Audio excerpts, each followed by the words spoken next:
All right. Here we go.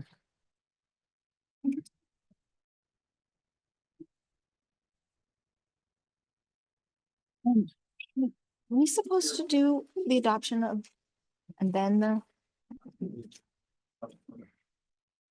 Okay. All right. Thank you. All right. For our first agenda item, we have the adoption of the agenda. Do I have a motion for a flexible agenda?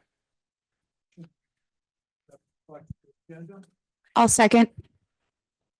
The motion is made by Mr. Burns and seconded by Ms. Miller. Was that correct? Okay. Madam President, do you want to note that you're polling item 17? I figured we would do that when we got there. You can do it right now while you're approving. Okay. While we're approving, we will be pulling item number 17 for a future agenda item for a future meeting. So for the record, the president is looking for a motion to approve a flexible agenda as presented with item 17 removed. Correct. Do I need, So- I will make a or do we both? I amend So my moved. motion. I amend my motion as read by legal counsel. I'll amend my second. All right. And Annie's looking at me like, what? So the motion is that we approve a flexible agenda with item number 17 removed.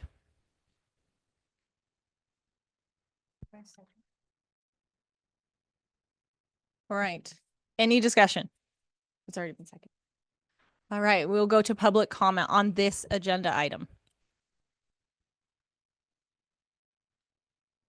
In a minute. All right, seeing that there is no public comment, we will move to a vote. All in favor, say aye. Aye. Aye. Aye. Motion passes unanimously. Thank you. We will now go to the Pledge of Allegiance, and we've asked Olive to lead. Thank you.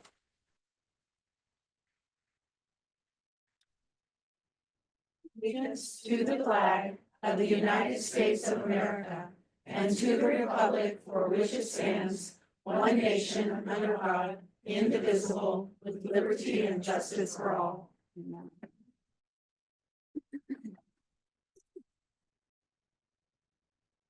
All right. Thank you, Olive, and welcome to your first meeting. We're super excited to have you here.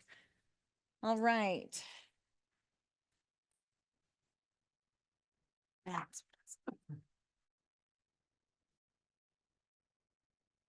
All right. We will now move to public comment. Comments will be accepted in person or through virtual participation via email no later than 12:30 p.m. the day of the meeting. Email the public comment must, sorry, I should get my glasses out. Email the public comment must include the submitting party's full name. Email for public comment will be posted as a supplemental document and copies will be provided to the board members. The names of those who have provided virtual public comment will be read during public comment, and the email will be included in the record, but the virtual public comment will not be read during the meeting. Comments may be made by members of the public on any matter within the authority of this board. Please note that public comment will be taken on items marked for possible action before action is taken on such items. And members of the public are encouraged to comment on such items at the time they are being considered. Although members of the board may respond to questions on such items at the time they are being considered,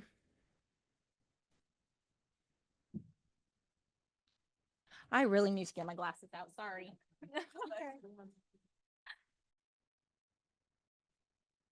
All right. Although members of the board may respond to questions and discuss issues raised during public comment, no action may be taken on such matters until the matter is placed on the agenda for action at a meeting of the board. In making public comment, speakers are asked to come to the table or podium, sign in, speak into the microphone, and identify themselves for the record. Commenters are instructed to limit their comments to no more than 3 minutes and not simply repeat comments made by others. So we just want to reiterate that this public comment is for anything not on the agenda, as we will be taking comment on each action item. That's okay. You can just state your name for the record.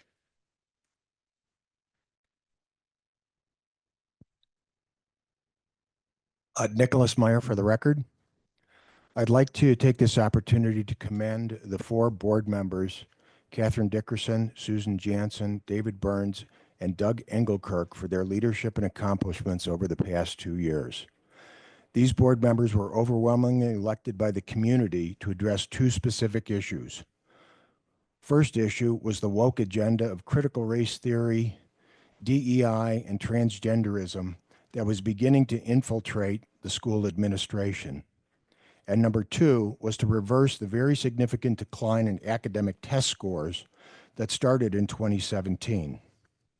These 4 board members were successful very early on in removing CRT and DEI training materials from the Douglas County School District professional development curriculum, materials which were used to train all new and existing teachers.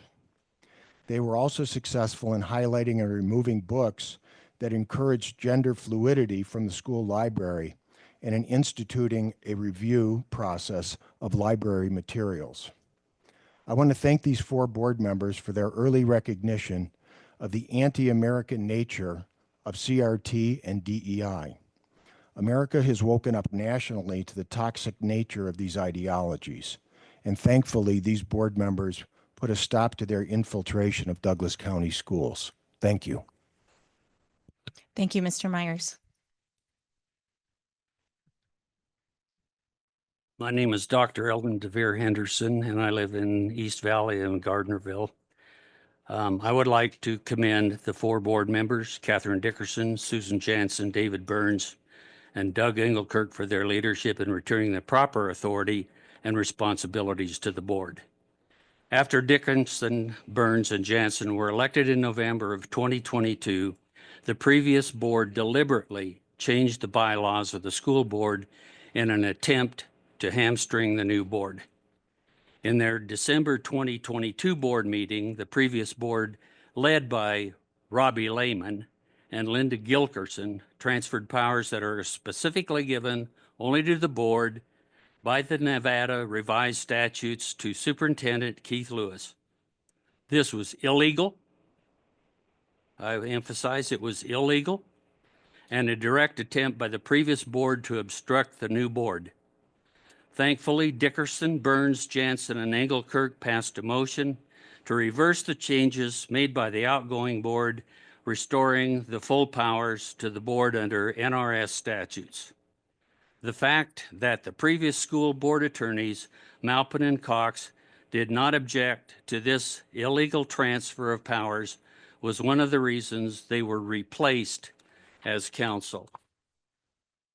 In paying tribute to these 4 members, I would like to also recognize their fortitude and their rectitude and their courage in the face of continuing onslaught by mobs of ill-mannered, ill-behaved people who had nothing to contribute positive to the proceedings of this board as it should be conducted. It was mindful of what Vladimir Lenin said when he said, you can't get your way, then agitate and create chaos. And that's what these people have been trying to do.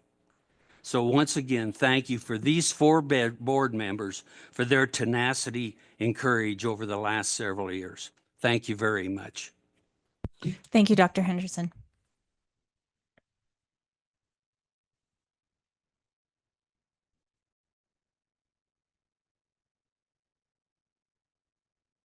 Jan Muzzy, Minden. I too would like to commend 4 board members, Catherine Dickerson, Susan Jansen, David Burns, and Doug Engelkirk, for their leadership in addressing the systemic cover-up of sexual harassment by Superintendent Keith Lewis. These board members voted to investigate 14 cases of sexual harassment reported by DCSD female employees against a male DCSD employee. Superintendent Keith Lewis refused to document these complaints, investigate these complaints, and take action. The fact that these board members took these allegations seriously and chose transparency over a cover-up is testimony to their integrity and their willingness to address the serious issue of sexual harassment when it occurs in DCSD. And I thank each of you, Susan, Catherine, and David, and Doug Engelkirk. Thank you. Thank you, Ms. Muzzy.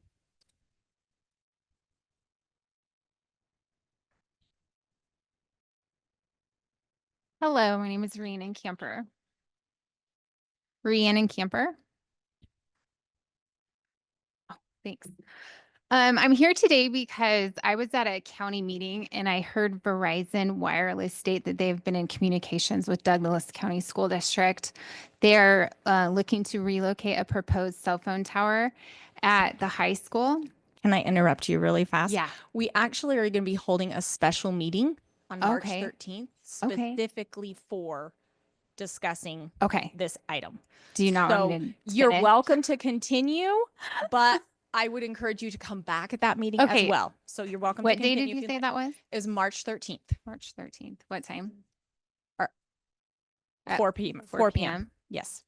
Okay, because I was actually, that's one of the questions I was going to ask, but can I just continue that? 5 p.m.? We were going to do it at 5, but due to some conflicts, we moved it up to 4. So, but we Okay. don't want it any earlier. So we will be doing it at 4 p.m. on the 13th. Okay. Well then. I don't know if I should finish. Oh, okay. So what I was gonna say is I wanted to know if you guys were considering putting that on the agenda.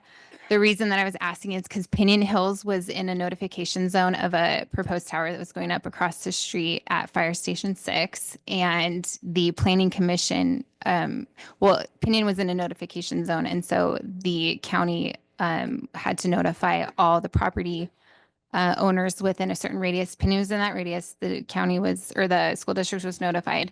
And so I wanted to let you know that the Planning Commission approved that tower. So we have appealed that that decision, and our appeal is being heard in front of the Board of County Commissioners on April 3rd. And so this is great that you guys are going to have a meeting before that so we can talk about it with the community and the parents. I guess I'm not going to go on with the rest of this stuff because it just had to pertain to that. So Well, I'm grateful that you came. appreciate it. Thank you very much. Yes. Thank you. Thank you.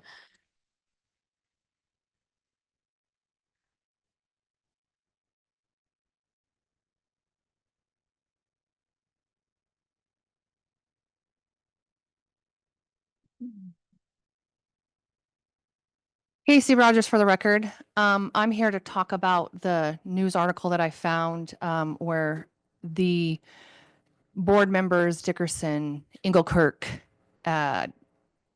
Burns, and Jansen are going to have to pay out of their own pockets for a ridiculous lawsuit that was caused by people who tried to prove collusion and failed. The only thing that they came to on this decision that I can see is that they didn't get the findings to them fast enough.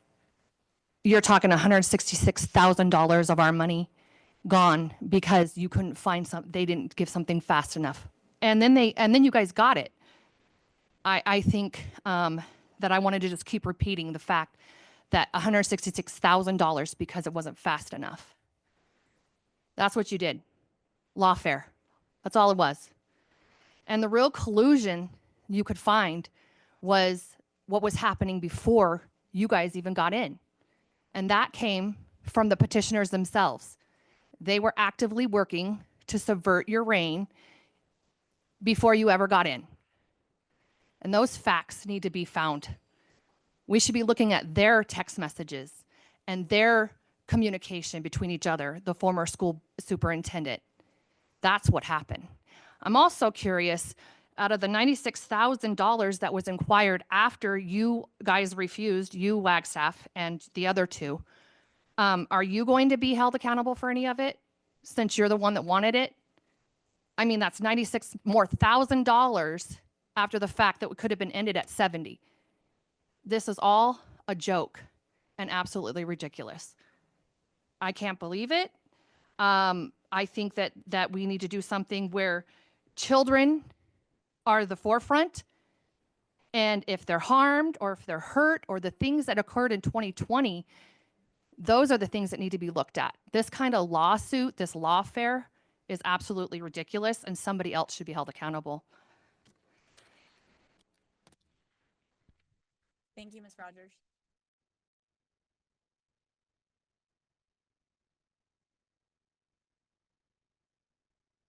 Beth Bunch, and I'm here also to commend our 4 board members that were targeted and demonized in the last 2 years. And that's Catherine Dickerson, Susie Jansen, David Burns, and Doug Engelkirk.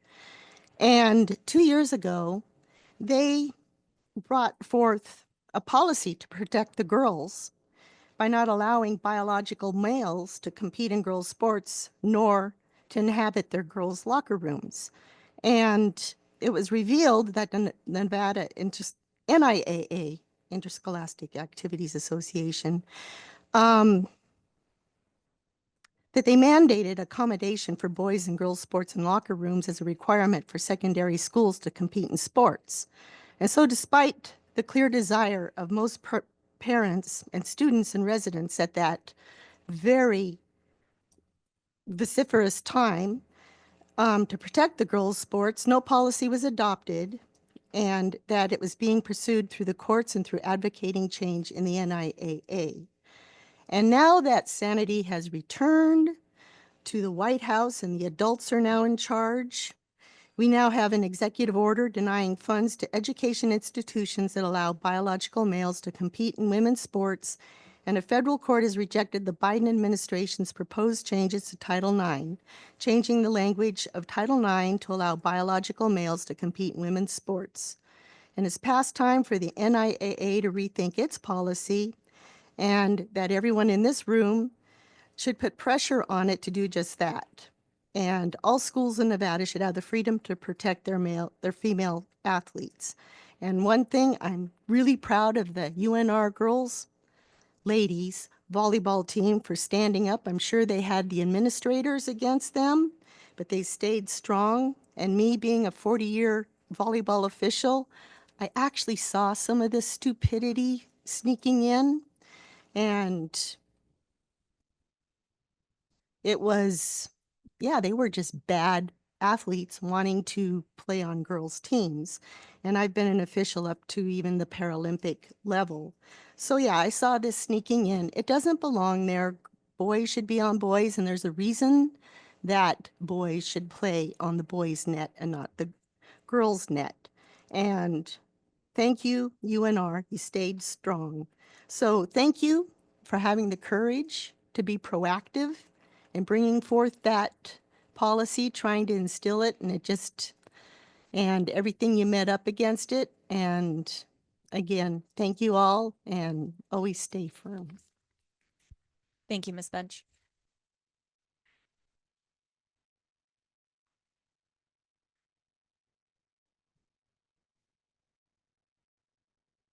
Virginia Sterrett. I'm in line with the others that are commending the 4 board members, Catherine Dickerson, Susan Jansen, David Burns, and Doug Engelkirk, for their leadership, and this time for overseeing the resignation of Superintendent Keith Lewis and the recruitment of Frankie Alvarado as our new superintendent. Keith Lewis stated publicly that he could not work with the new board, and he resigned as superintendent. The board members crafted and approved a generous compensation package for Mr. Lewis, who had served in the district for 16 years. The board recruited and hired the highly talented and experienced Mr. Alvarado, and Mr. Alvarado has deep experience as a school superintendent and has demonstrated this skill set to reverse the dramatic decline in academic test scores that DCSD has experienced since 2017, which was prior to the pandemic. You cannot simply blame the pandemic on the falling scores. For reference, according to the Nevada State Education Portal, in the 2017-2018 school year, our 11th grade students were 43.6% proficient in math. But now our 11th graders are only 24.3% proficient in math. That is a huge drop. And in English language arts, the numbers are 58.9%. 6 years ago, that means at least over half were proficient, but now it is 45.2%. The four board members, Dickerson, Jansen, Birds, and Engelkirk, were elected by the community to reverse this decline in academic scores. I sincerely hope the new board focuses on restoring academic excellence to DCSD. On another topic, I find the ruling on the writ against the district published recently to be unfair and out of line with the usual practice of applying lodestar, that's a legal term, as a measure to an action as part of the determination of fees. In essence, after the turndown of the settlement, nothing pertinent to the underlying intention of the writ was gained. A great deal of what I would define as legal posturing by petitioners did take place, and I do not believe that they should have been compensated for any of that.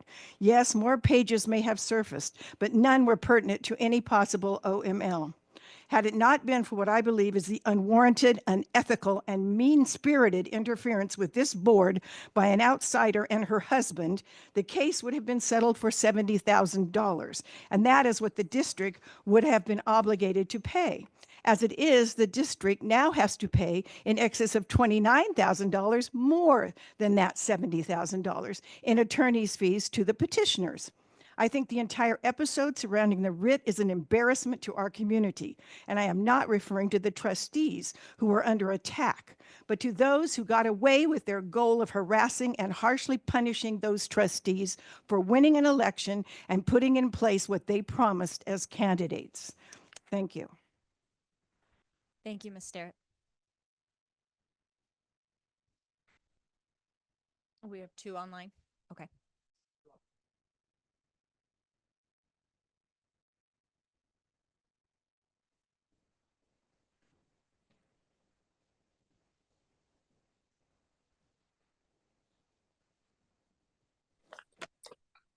Hi, my name is Leslie Hokinson for the record.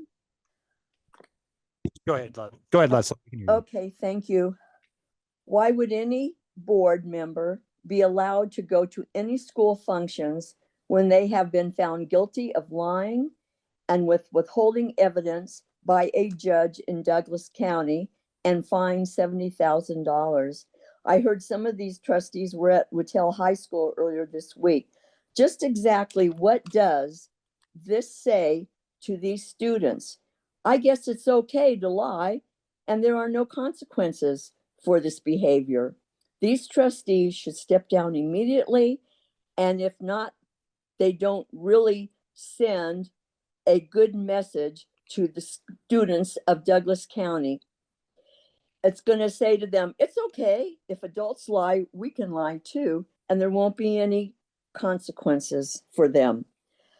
I think these board members should step down. No one ever said that the four members were ever not duly elected. But look what happened in this last election. Doug Engelkirk did not get elected. The people are fined for lying, and it's okay. So I think it's really a sad commentary that our school board members get allowed to lie. And I don't think they are any kind of role models for anyone in this community. Thank you. Thank you, Ms. Hogeson. Do we still have one more online? Okay. Nope, that's okay. Thank you. Two more now. Okay, thank you.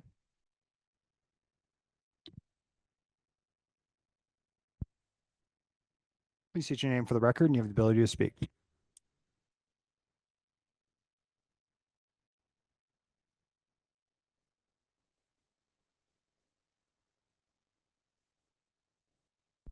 Can you reset the clock when they start? Thank you. Sir, ma'am, can you hear us?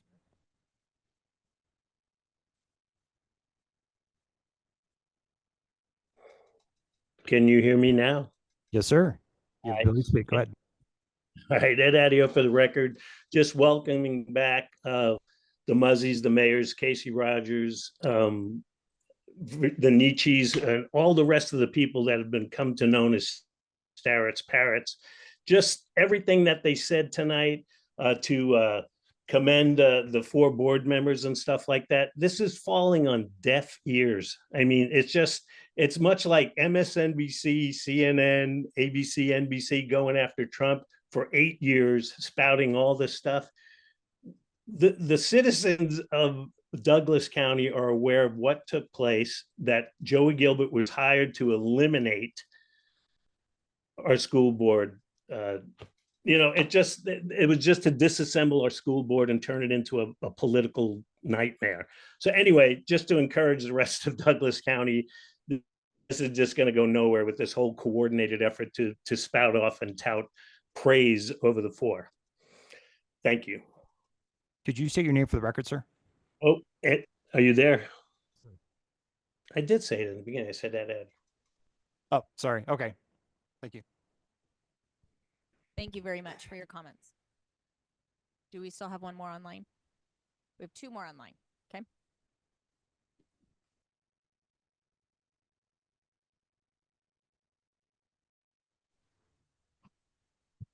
Please state your name for the record and you have the ability to speak. Colin Burrows for the record. It's clear the puppet masters funding and controlling Jensen, Burns, and Dickerson has doubled down on their agenda against our children, teachers, and parents.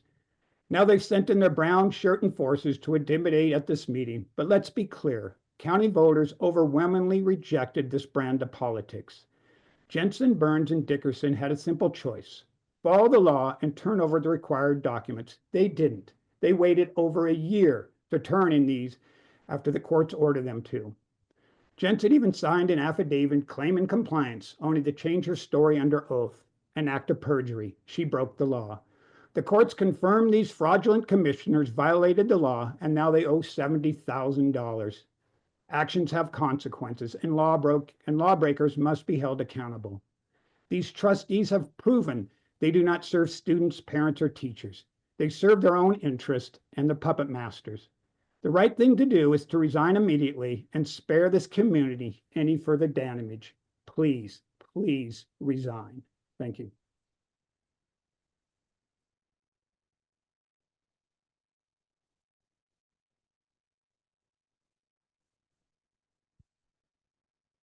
Is there any further public comment?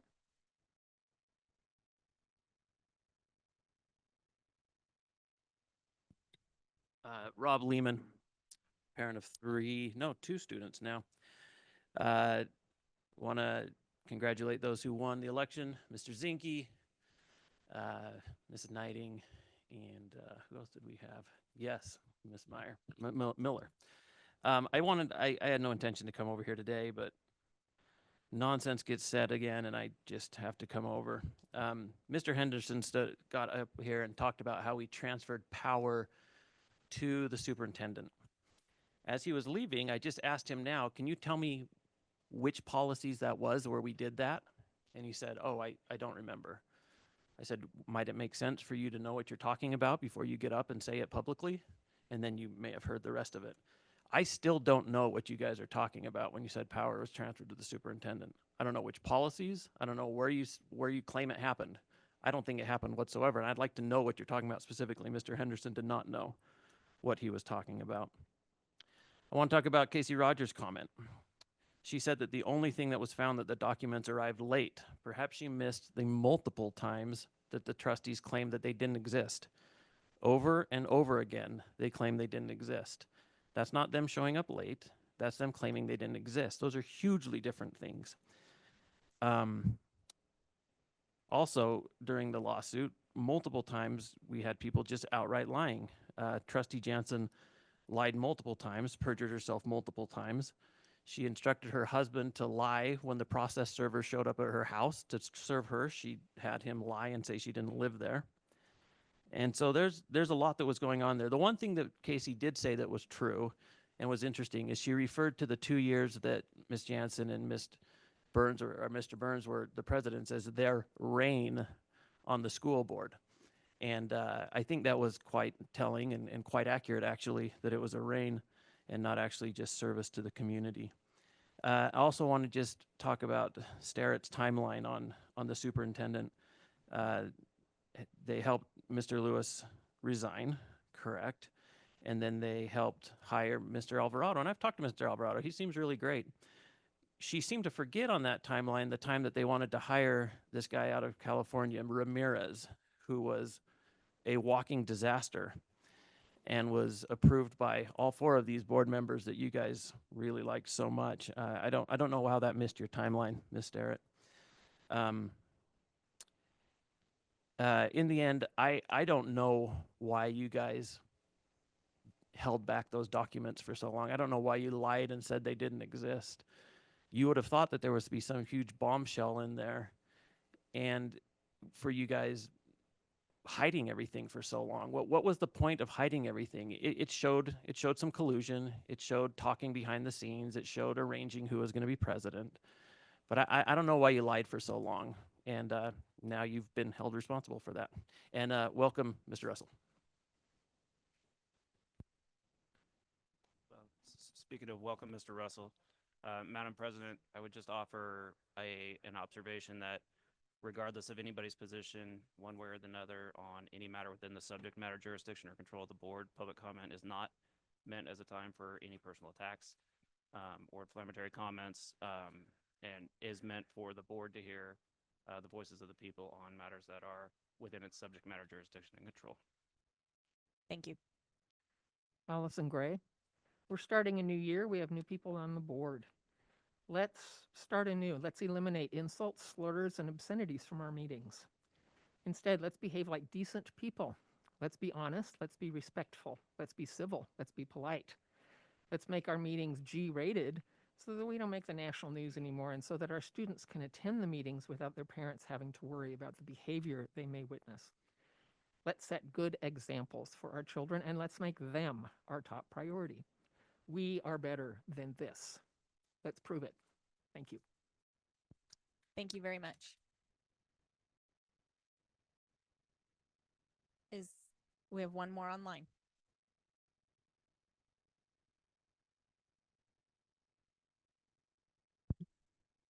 Please state your name for the record and your ability to speak.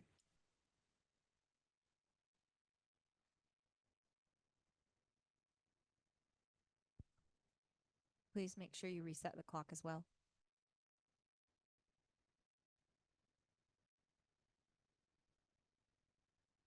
Can you hear us?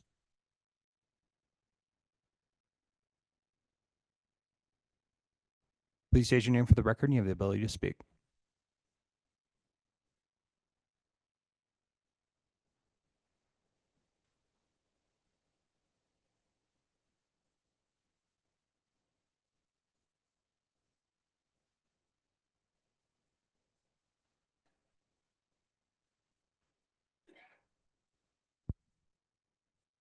Sir or ma'am, can you hear us?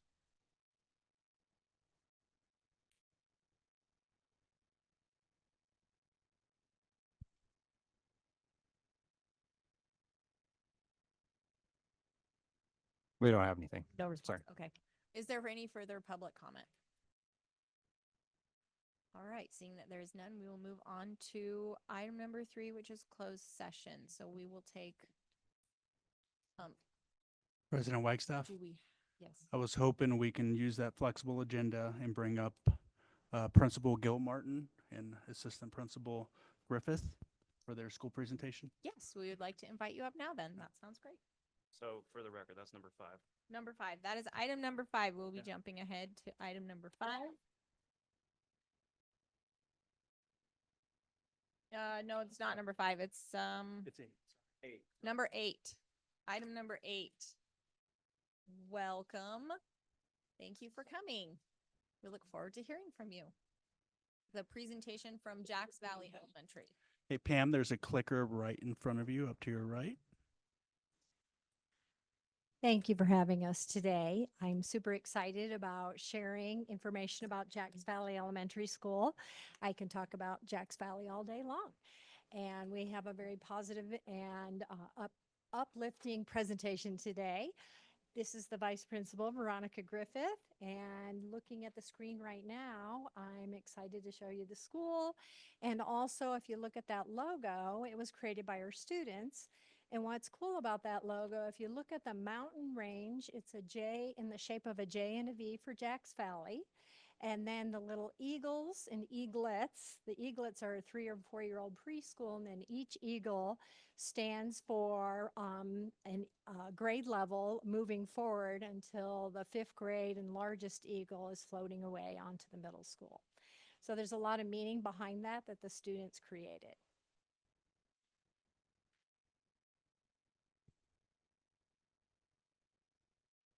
That's it. I can do the second slide of that. We have a school motto that I never have done anything with because I love it. It's been in place since 1982, which is we soar like eagles.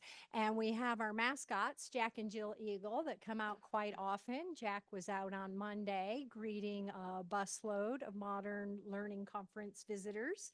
And I love our new saying,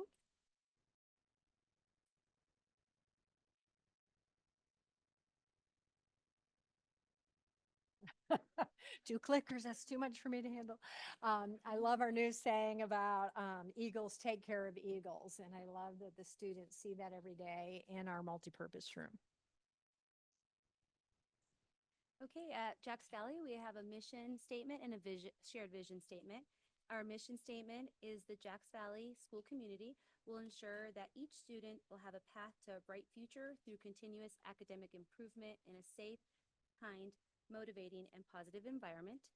Our shared vision is that we teach at Jacks Valley to have a positive impact and empower students to be their best self so that they may live a happy and productive life with self-worth and purpose.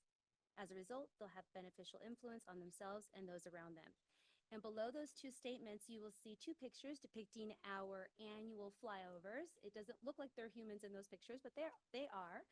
So we get our staff and students together, and we have them either spell out a word or form a picture. And then these pictures used to be taken by airplane, but now it's by drone. And they're proudly displayed throughout our school. Demographics about our school. We currently have 364 students. We are 58% of our students are white and 33% of our students are Hispanic. Currently, we have 163 students living in poverty. We have 85 students who are at our school with disabilities, and 39 of those students are English language learners.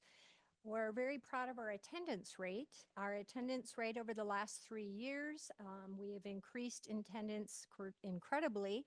We started with 21.8% in 21-22 of students who are chronically absent. Chronically absent would be more than 10% of the school year. The following year, that was decreased by 17.2%. And then this last school year, 23-24, only 12.6% of our students were chronically absent, which is back to that. It's about 17.5 days.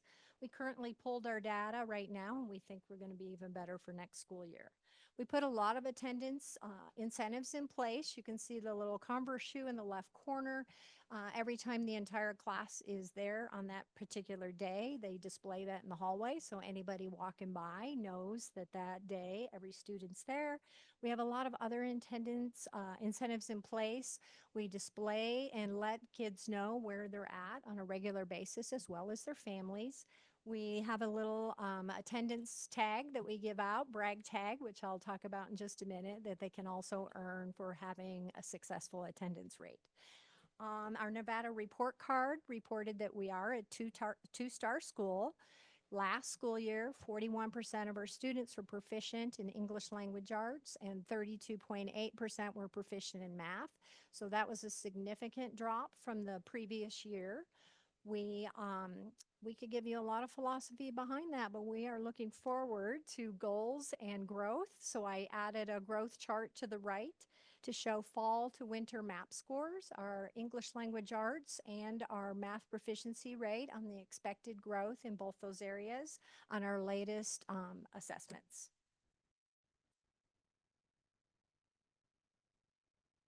Every year, our fifth graders take part in the Nevada School Climate Survey and our Social Emotional Learning Survey. It measures engagement and safety in 4 different areas. And as you can see on the screen, Jacks Valley scored higher than the district average in all 4 areas. So it's just really reflecting our strong school culture and our commitment to our students' well-being. It's really important for a school to have a learner-centered culture. And I sat down, I was thinking about all the things we offer our students, and I was a little bit shocked when I started making the list. On the left side are all the school-sponsored activities outside of the instructional day that we offer. Everything from Garden Club, today is K-Jive, which is our little news crew, Student Council, we have a Club Invention starting up. Then I thought, well, gosh, that's not the only thing we offer. Think about all the community people that come into our school and offer our students so many opportunities. We have a crew every Monday that shows up and tutors, and they're all Costco employees. We have a good news club on Wednesdays. We've got Girl Scouts. We have 3 separate soccer clubs using our gym and fields. So that's just a small amount of what's happening. Then I thought, well, what are we doing for fun for students? And I mentioned the brag tags. So we go out about every 6 weeks, and the students have a little necklace and they earn brag tags, not just for attendance, but for academics, for achieving something like doing well at 3 green lights with their reflex math, which we'll be talking about. And they're very proud to display these necklaces. And we ask them occasionally to wear them to an assembly so everyone can see their necklaces. We also have a Block E program that's actually starting tomorrow. This is our most distinguished award. You might have heard of Block D at the high school. We do Block E for Exceptional Eagle, and the students earn this by setting goals, and it is both academic, it is also health and wellness, showing service to the school, and they also do a lot of extracurricular things to earn the Block E award. One of the things we're proud of is our service to school, and our students in 4th and 5th grade apply for a job. And we have currently 26 different jobs in the school this kids can apply for. They write down their first, second, and third choice. And they, I would say right now we probably have 127 children in jobs, and the school kind of falls apart when they don't show up. So the flag might not be up, or a student might not get tutored, or the cafeteria workers miss them, and the custodian misses them when they're not wiping the tables, but they really are giving back to our school community, and it's an important part of our school day. We value or prioritize family engagement at Jacks Valley through events like Popsicles on the Playground, Celebrate School Day, book tasting, PTSO meetings, and many more. On the screen, you'll see a few pictures highlighting some of our favorite events. The top left, you'll see Mr. Rubacaba dressed like a fortune teller at our family Fall Fest. Below him are 3 young ladies having a great time at our family dance night. To the right, you'll see Miss Gil Martin, the bubble bath lady, with 3 students just at our highly anticipated Halloween parade. They look forward to that every year. And at the top right, you'll see our 2nd graders proudly participating in our Young Authors Night. And one thing I do want to point out is that at every family engagement night, we offer a design challenge, and it's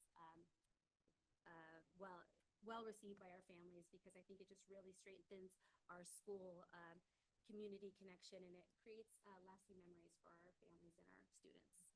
This particular challenge that you're looking at was one of the funniest, and that was I took all the labels off of a can of baked beans, and they had to design their own label and come up with what that label would say, what the beans were going to be called. So you can imagine what we got. One of our main initiatives, which is our 2nd year doing this in our 4th semester, so it just keeps getting better and better, and that's called Explorations.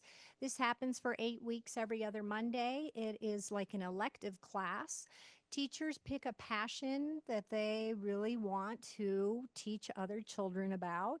This semester, there's so much going on. One of my favorites was watching the kids sew Valentine pins, but there's Legos and engineering, and there's just so many different choices. So without me saying too much, I'd like to go up and show you a short video of the students talking about these explorations, and feel free, we would love to have guests come and visit anytime.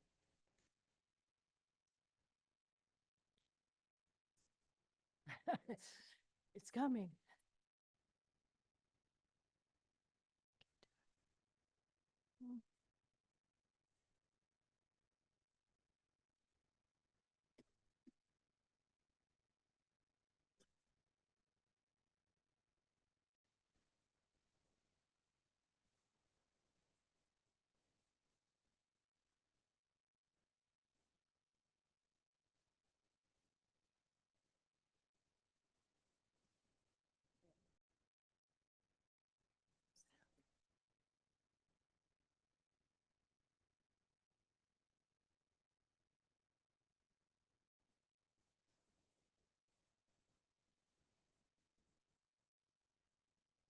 Gotta love technology. Thank you.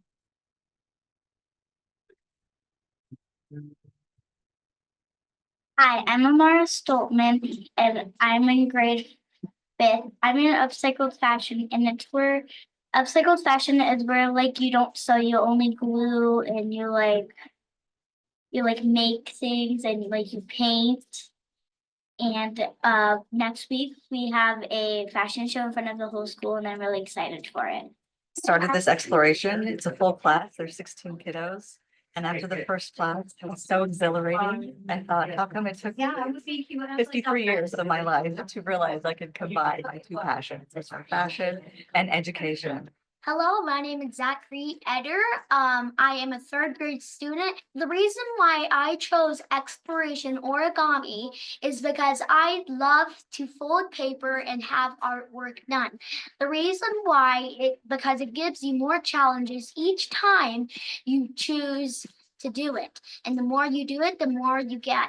The thing that I'm most proud of is making an origami elephant. My name is Alexander Kirkpatrick, and I'm a student at 5th grade at Jacks Valley Elementary School. Hi, my name is Julian, and I'm a student in 5th grade. We chose this we chose Makey Makey as our exploration because, well, I thought that it would be fun to learn new coding skills. I thought it would be like very fun, and because you can try like new things because I've never done that before, and I liked it because it was a new thing for me. Hi, my name is Adrian Del Rio, and I'm a 5th grader in Jacks Valley. Hi, my name is Jacob Asante, and I'm a 5th grader in Jacks Valley. I picked flag football because, like I said, I like sports and I like going outside. It makes happy. Yeah, it makes me feel happy, and like especially with our exploration, it's all about teamwork with your team, and that really makes me happy to see like the team come together.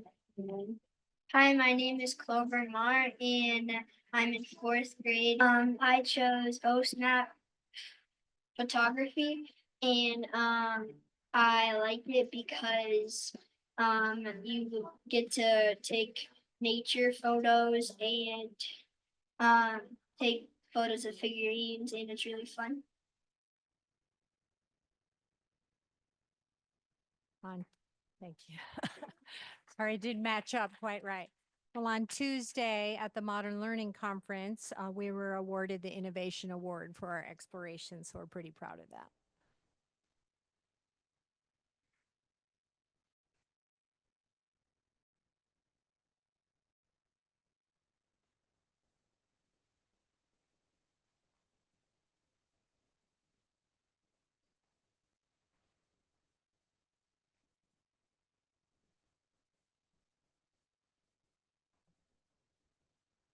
Okay, another initiative that we are super proud of is our service projects because they really foster community engagement and real world problem solving. Each classroom selects a service project to work on with their class to build skills, but more than anything to just deepen the students' understanding of their community. This year, some of our service projects include recycling, gardening, food drives, sneaker drives, visiting the elderly, and many more. Our service projects come in all different shapes and sizes, but they have the same goal, which is just to help students find the value in giving back and the impact that they can make in their community. Another initiative this year, we started hydroponics last year and it's really grown. We also have an outside garden and we have a garden club.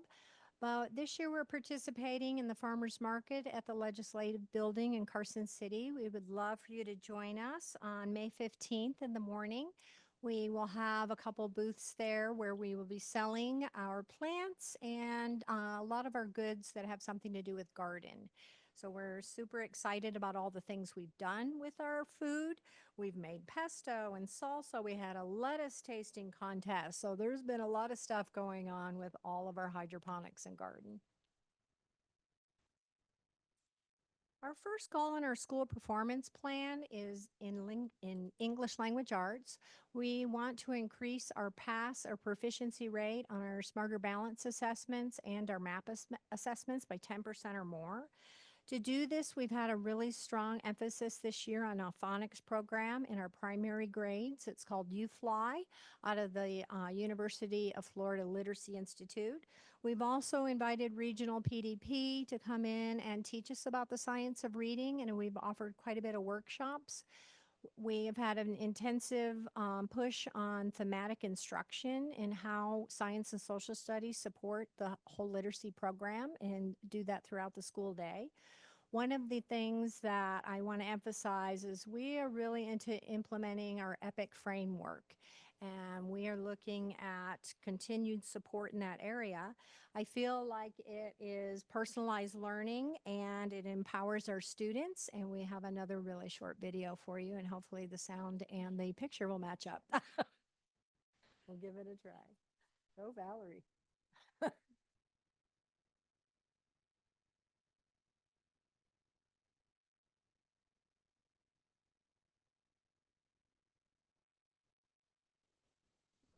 No problem, Jesse. Yeah. I've been so impressed with Haley, our public relations officer. She's helped us so much. And I think it gives us so much PR in our community and with our families, and sitting here today to be able to share our students and staff with you. The first video you saw just now on explorations was all students, but we decided we really wanted the staff to speak toward EPIC. And so that's what this next video is about. We hope.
In my classroom, they are a wonderful way to keep track of their learning and to take ownership of their learning. Within our data binders, we have learning progressions, roadmaps, assessments, and evidence of learning. Their favorite section in the data binders is the celebration section, where they put any accomplishments they have or work they're really proud of. During our one-on-one conferencing times, my students and I use our data binders to discuss assessments, set goals, and make plans to further their learning. I like having the data binders because it is great to have a portfolio of work for the year my students are with me. My students enjoy having their data binders because they always know how they are performing on any given standard, and they enjoy sharing what they are proud of. Hi, I'm Alex St. John, and I'm a kindergarten teacher at Jacks Valley Elementary School. Learning progressions are essential in an EPIC classroom because it helps students know which level they are at. We encourage students to use the language of the progression. For example, I am a 2 because I can match the number to a set of objects. To be a 3, I need to count out a number of objects. So this way, students can self-monitor with specific learning targets. Hi, I'm Becky Goins, and this is my personalized learning classroom. Each learner is unique. They learn in different ways and at different times. We're flexible in my classroom by giving voice and choice. My kindergarten learners drive their learning by creating greater motivation and engagement. We have flexible seating so that they can come in, choose where they want to sit. We have their learner profiles that connect learning with their interests and passions. We have a parking lot where students can talk about what they want to see in the classroom and have that voice. The positive section is kids seeing other kids being an active learner following the class code. So if students see someone else being an active learner, they can put their picture up, and then during our closing meeting, they can say why that person was an active learner and why they should have a shout out up on the wall. I put Yogan up there because she's being an active learner. How? Because she was doing what she was supposed to be doing. Hi, I'm Nayla Riano, and I teach 3rd grade at Jacks Valley. In our classroom, Learning Walls support students in writing, math, and reading by providing visual references and tools to guide their learning. These walls include writing checklists, unpack standards, and other helpful resources that students can use to track their progress and improve their skills. By interacting with the Learning Walls, students build independence, reinforce key concepts, and take ownership of their learning. Here are some simple checklists that students use to help guide them throughout their writing.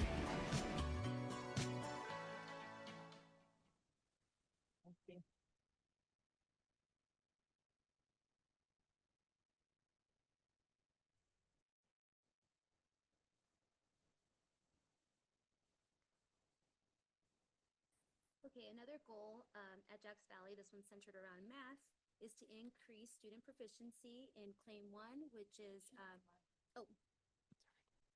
another goal at Jacks Valley centered around math is to increase student proficiency centered around math concepts and procedures, which is Claim 1 on SBAC, and number sense, operations, and algebraic thinking reported on Math Maps.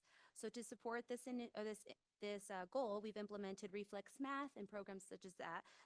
Students in Reflex Math students boost their math fact fluency by earning green lights, and we celebrate them earning 3 green lights a week, and we do this every week. If they are able to do that, they're likely to become or reach mastery by the end of the program. We've also implemented weekly spiral reviews that are centered around previously taught standards and with an emphasis in vocabulary.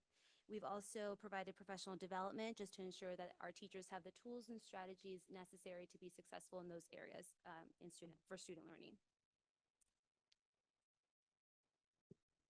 Our 3rd school performance plan goal was to emphasize deeper learning, which is also rigor. We did a book club this year on rigor by design. We also had every teacher in the building choose lessons in any subject area, but should have included deeper learning during that lesson. We tracked Standard 2 and Standard 3-1, both indicators 1 and 1 in both of those, between 2 years, because I was curious to see if more teachers were achieving at a highly effective level during their evaluations, and sure enough, that did happen. The other thing that happened was I was shocked at our EPIC walkthrough. Teachers could choose any type of interview for students on our instructional framework. They could choose relevance, personalized learning, or formative assessment, or rigor, and all but 3 teachers in our school chose rigor. So that told me they're much more confident now in this area as a 2nd year of implementation with deeper learning and are understanding it more.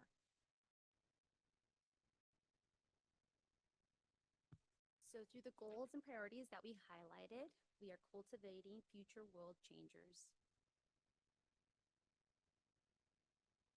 We have a lot of challenges at every school, and we chose 2 to talk about today. One of our challenges is to ensure that students are meeting the rigorous academic standards, and what we are doing at our school with our SPP and moving forward with our student learning objectives is making a difference. Also, what are we going to do next year without our fabulous EPIC coach, Chris Jezik? How do we continue to sustain the EPIC framework and move our students in a personalized learning manner? So we have been brainstorming some solutions for that as well. My request from the trustees, I have 3 things. I would love to have your support. I love it when great ideas come and we all work together. I can't ask you enough about we need to actively collaborate. I love that Yvonne came out on Monday to our school. I'd love to see all of you. If you're interested in one of the things that I talked about today, I would love to have you come. I just love having guests. And any resources that you have, that would be amazing to pass them on to us because we're always learning. That's what we're all about. I love this quote, coming together is a beginning, keeping together is progress, working together is success.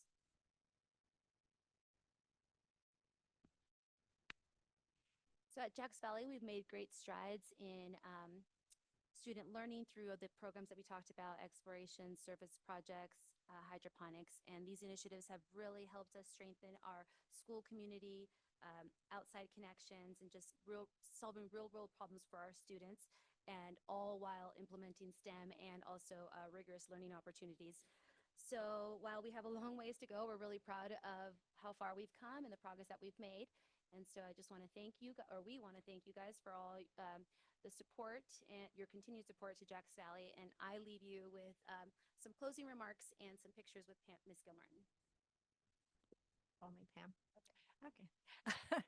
These are just a few of the things that we mentioned, and I'm showing you a couple pictures from our fabulous fall festival when kids dressed up, our popsicles on the playground.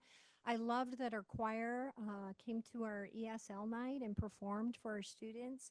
We also organized a family free night where any staff member could bring in anything they wanted to donate. Everything was out on tables and people showed up in December and could take anything they wanted. And unfortunately, a lot of these are Christmas gifts, toys, books, clothing. Another picture would be our I'm looking at it, Puzak. Obstacles.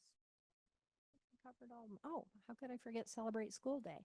We've been doing student-led conferencing, and to your right was the greeting when families walked in for student-led conferencing and could spend a lot of time at our school, not just hearing about their own student learning, but also learning about the rest of the school as well.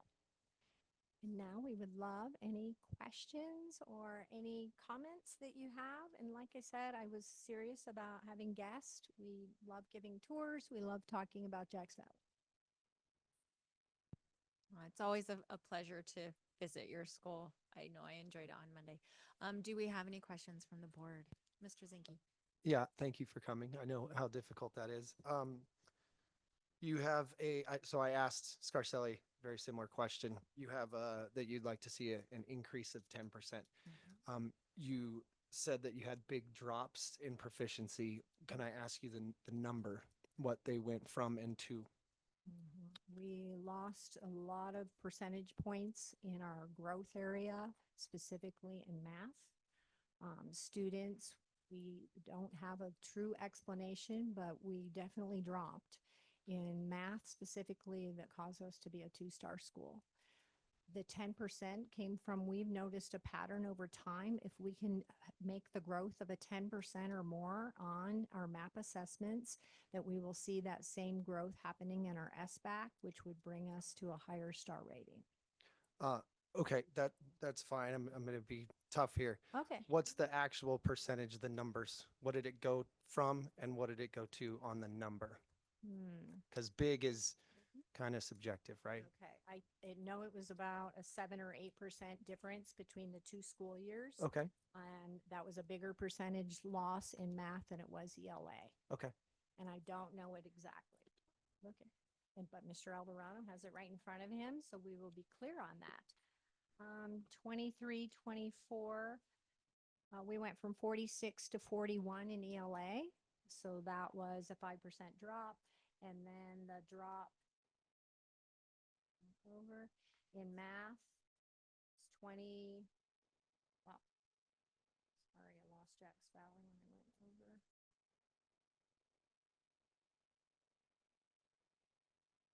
$42 to $32, 10%. Okay, Thank you, Mr. Everett. Frankie. thank you. Mr. Burns? You mentioned about going to the market. Could you forward that information, the dates and stuff? Absolutely. There should be to, a flyer and it to- will be in the newspaper, Mr. Burns. Okay, And it's all the schools that are part of the Greener Planet Network. And so Lyon County comes, some in Washoe, Carson City. Last year we had other Douglas schools participating as well. So it is kind of a big deal. great. Annie, can you email that to each one of us? Thank you. Thank you. Ms. Jansen?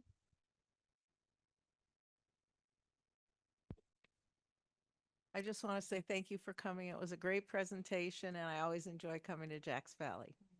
And I enjoy having you guys.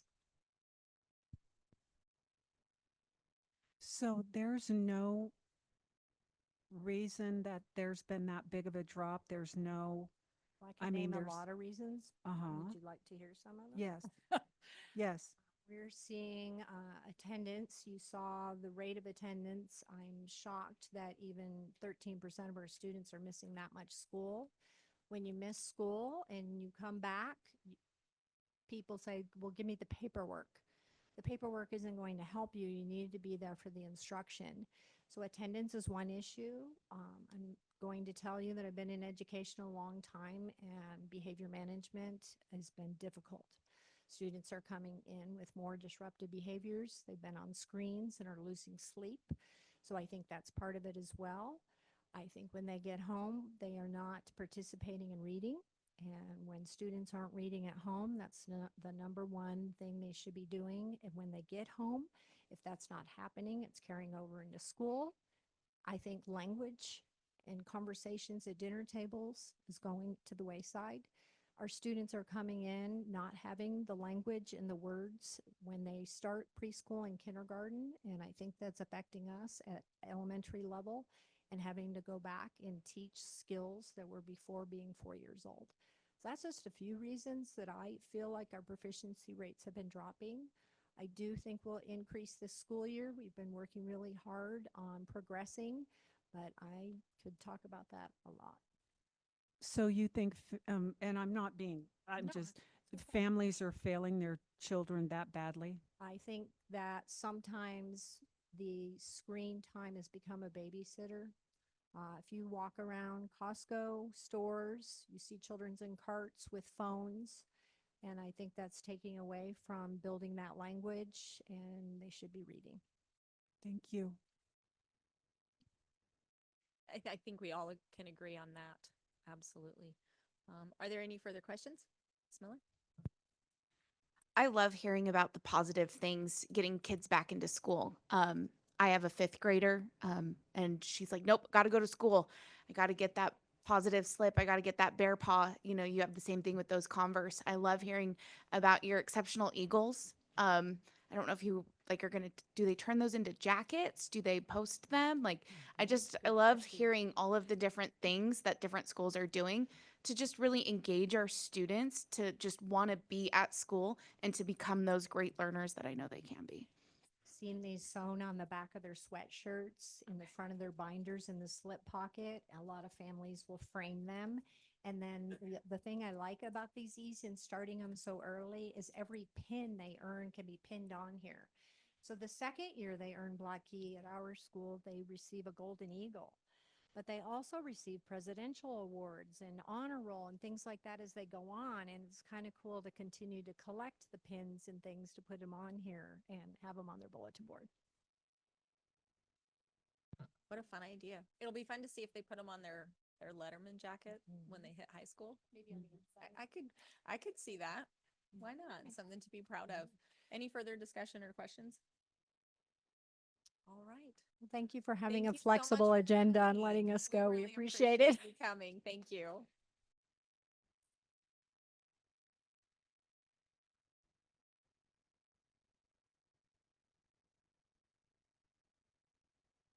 Yes, we will now go to closed session. So, Ms. President, before you go off the record, just for the public's edification, the statute cited in the agenda item relates to the board's ability to meet in closed session for purposes of labor discussions and negotiations. No action can or will be taken in this or any closed session. Any action will always be on an open agenda. Thank you. And we will go to closed session.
Hi, I'm Amara Stoltman, and I'm in grade 5th. I'm in upcycled fashion, and it's where upcycled fashion is where like you don't sew, you only glue, and you make things and like you paint. And next week we have a fashion show in front of the whole school, and I'm really excited for it. I started this exploration. It's a full class. There's 16 kiddos. And after the first class, it was so exhilarating. I thought, how come it took me 53 years of my life to realize I could combine my two passions, which are fashion and education. Hello, my name is Zachary Eder. I am a 3rd grade student. The reason why I chose exploration origami is because I love to fold paper and have artwork done. The reason why because it gives you more challenges each time you choose to do it. And the more you do it, the more you get. The thing that I'm most proud of is making an origami elephant. My name is Alexander Kirkpatrick, and I'm a student at 5th grade at Jacks Valley Elementary School. Hi, my name is Julian, and I'm a student in 5th grade. We chose Makey Makey as our exploration because, well, I thought that it would be fun to learn new coding skills. I thought it would be like very fun, and because you can try like new things, because I've never done that before, and I liked it because it was a new thing for me. Hi, my name is Adrian Del Rio, and I'm a 5th grader in Jacks Valley. Hi, my name is Jacob Lasanti, and I'm a 5th grader in Jacks Valley. I picked flag football because, like I said, I like sports and I like going outside. Kind of happy. Yeah, it makes me feel happy, and like especially with our exploration, it's all about teamwork with your team, and that really makes me happy to see like the team come together and win. Hi, my name is Clover Mar, and I'm in 4th grade. I chose OSMAP photography, and I like it because you get to take nature photos and take photos of figurines, and it's really fun.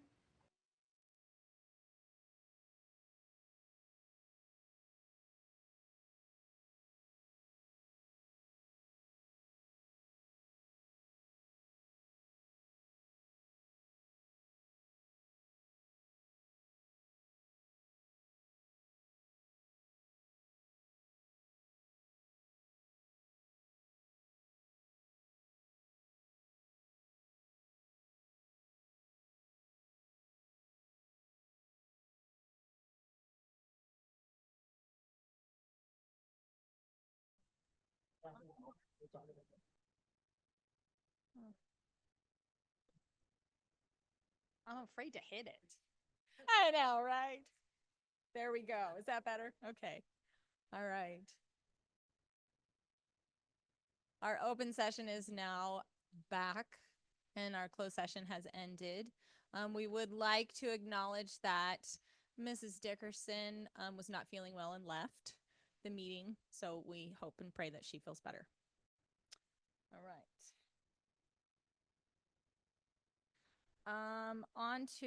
We're only on to consent items. And I know we have a long agenda and we need to push through. So consent items, information concerning the following consent items has been forwarded to each of you as board members prior to this meeting. So unless you have something that you would like to pull, we ask for a motion to approve consent items. I'll make a motion to approve consent items. I'll second. So I have a motion by Ms. Knighting and a second by Ms. Jansen. Just ask for public comment on the motion. Oh, right. Thank you. I have a little sticky note. I need to like move it up here so I don't forget that. Do we have any public comment on consent items? Seeing as there is none, I am going to ask Annie, were you able to correct the minutes? Okay. So as long as were they updated on the website? Okay, thank you. Perfect. Thank you very much. All right, so we will call for a vote. Oh, I thought we already did. Did I say that already? I don't know. So you Oh, I asked for public comment, but we did not do discussion. you Is asked there if any anybody wanted discussion? to pull any of the items. Right. There was none, but you can have discussion on the motion if you want. Okay. Is there any discussion or questions? Seeing as there is none, I call for a vote. All in favor, say aye. Aye. Aye. Motion passes unanimously.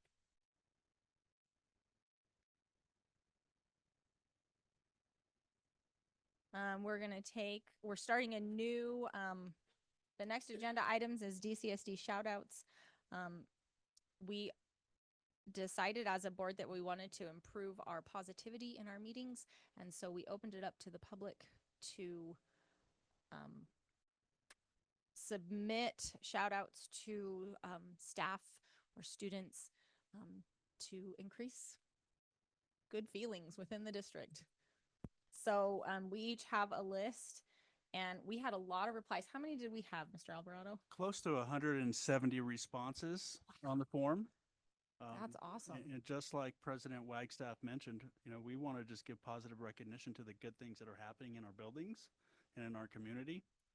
And so every trustee does have a page that they're going to read, and I'd like to model that for everybody so they can, we can be succinct in what we deliver to the public today. Thank you. Did Trustee Dickerson leave her page? I do not see it. Okay, then we will cover those at the next meeting. All right, I'll go ahead and get started. So DCSD shout outs. I'd first like to start off by acknowledging Shannon Brown, Leslie Peters, Pam Gilmartin. Who else was in the EPIC crew? Amy Kidman Delaney. For all their hard work with the Modern Learning Conference. Man, what a fabulous conference that was. We had 2 great days with probably close to 30 staff members that went up to Reno. Is that right? And we had many employees get recognized as to be nominated for an award for Modern Learning teacher. And so I can't recall everybody's name, so please help me if I forget somebody. But I know that Andrew Parrish was recognized as a finalist. Bernadette Leonis Fritzen was recognized as a finalist. Jacks Valley was recognized for their explorations. Crystal Kuntz was also recognized as a middle school finalist. And Jen Worthington was recognized also as a nomination for Coach of the Year. Leslie Peters was recognized as was at the Innovator Award. Change Management Award. And I don't want to forget anybody else. Oh. Yep, and we had a fantastic Affinity Award for Portrait of the Learner work, and that is our EPIC framework. And also Shannon Brown was recognized. Was that a Transformation Leadership Award?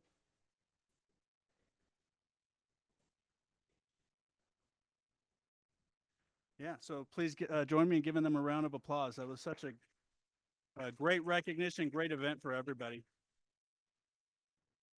Okay, so to jump into our actual shout outs, I just did that one off the cuff. Crystal Kuntz, Paualu Middle School history and art teacher. Crystal Kuntz goes above and beyond in her classroom to make students feel included. She welcomes students with a smile and greets each one. During class, students are engaged and challenged with different activities that include collaboration and problem solving. Crystal also helps our school on the MTSS team by having discussions with teachers and staff about how to encourage positive behaviors on campus. She helps to build a welcoming and friendly culture in Paualu. We're grateful for all she does. Hey, next up, Luke Uppendahl. He's a good kid, he's nice, he's brilliant, and he's cool. Yeah. Kate Etheridge, MES. Thank you for always being kind to me. Christina Vandermas, teacher. Thank you, Mrs. Vandermas, for helping me improve my grades and always trying to be kind to me. Becky Whitmore, teacher. Thank you for helping me improve my math scores and being a good teacher, Mrs. Whitmore. Mrs. Hall, teacher. Mrs. Hall, thank you for being a great teacher and helping all of us grow. Jessica Wise, kindergarten teacher at CC. Mrs. Wise creates a welcoming environment for her students, getting them excited to return to school each day. Mrs. Wise provides fun and creative ways for her kindergarten students to learn new projects.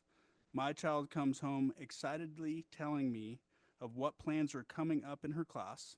Mrs. Wise prioritizes positive reinforcement for good behavior and works closely with each child so they feel seen and heard. We are so fortunate to have Mrs. Wise, especially as the first teacher in my child's education. Heavenly Running Wolf, Paualu. Heavenly is a very kind person who likes food. And my final shout out before we pass it off to the trustees, Willow Skylar Fuller. Willow is a person who has helped me for over a year now.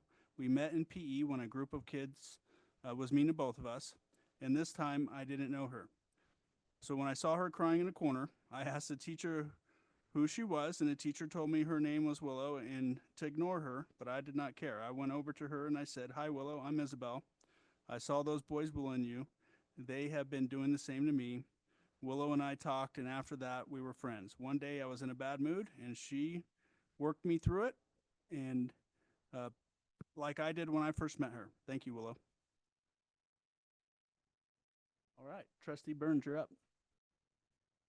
Okay, first one, Jackson Wright, Carson Valley Middle School.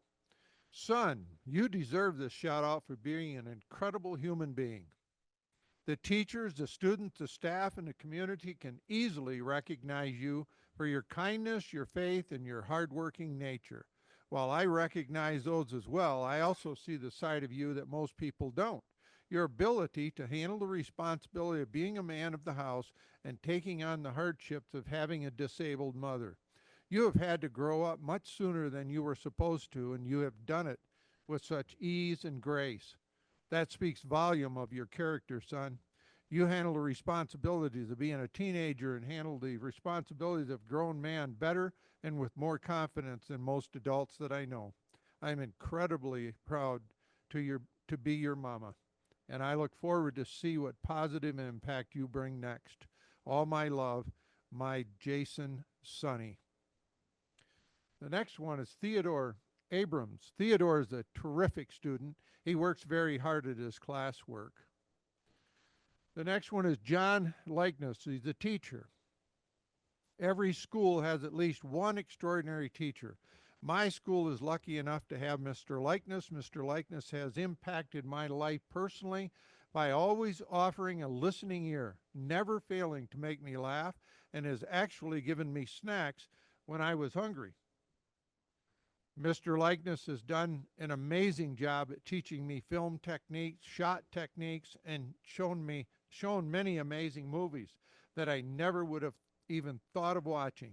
Thank you, Mr. Likeness. The next one is Samuel Franny, yet goes by Thor. Thor has always been a good person. He's kind and slightly annoying, but in an enjoyable way. Whenever you have a bad day, he seems to just appear, whether around the corner, out the door, or sneaking behind your back.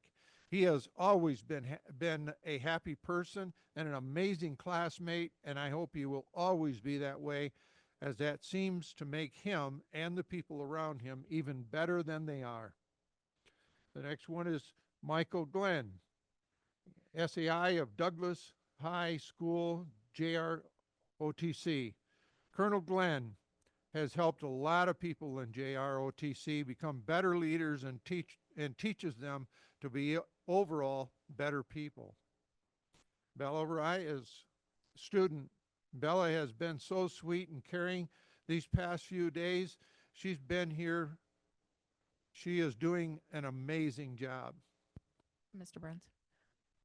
We don't have time to read all of them today. So Okay, mark the ones that you have read I will. and we'll pick up where we left off. Great. As much as we would love to get to all 170 of them, it would take quite a while. So we'll just stick to, what do you say, 5? Okay. Okay, so Hayden Morris, Pinion Hills. She cares about others. There is one girl that everyone is mean to. She reaches out to her to play with her. Abby Vasquez, Douglas High School Social Studies History teacher. Your proactive and caring teaching method is so appreciated, especially for being inclusive to other cultures, ESL, minorities, disabilities, etc., and adaptable to encourage students' knowledge. Thank you for contributing to our community and for helping our kids reach their learning goals and by going beyond and above to find them any resources necessary. Xander Cronin, Pawalu Middle School. He is kind, hardworking, and trustworthy. PJ Nosek, volunteerism. PJ cares so much for the kids. She doesn't even have kids at the school, but she shows up for literacy, library, yearbook, arts, and does clay work at home for them to complete at school. Piper Henson, thank you for being such an absolute, just amazing person. You brighten up my mood when I see you.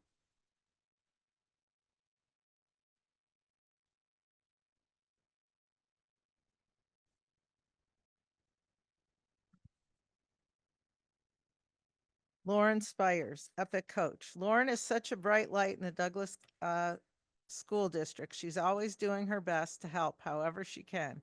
She helps with crosswalk duty, waiting with kids at the bus stop, helping us learn new technology, filing report cards, subbing for classes, coordinating training, helping the office, calming students who may need a little TLC, and so much more.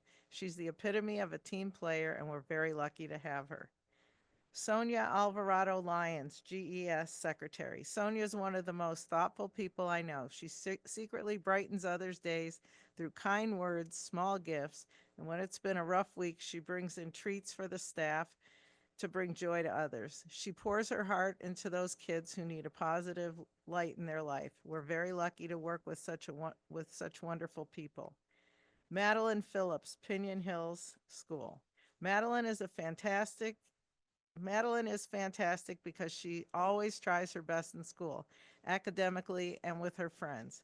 She puts her friends first before herself. She also knows right from wrong and inspires me to work harder. She also inspires me to be the best friend I can. She also helps me and others when they need help or are down. Sophie Joyce, student. Sophie is a great friend, and I hope you keep moving up in life because you are a great friend, and all you've ever been is nice and shown me kindness and been a super loyal, quoting you, Milch. Gianna, Rashila Selassie, and Bella Flagel, Pawalu. Shout out to Bella Flagel. Oh, those are different ones. Okay. An outstanding student in person, Gianna skipped a grade and continued to get straight A's. She's adored by students for her zero drama personality and appreciated by teachers. Bella Flagel, Pawalu. Shout out to Bella Flagel for making a difference in kindness and love and for being a helpful person.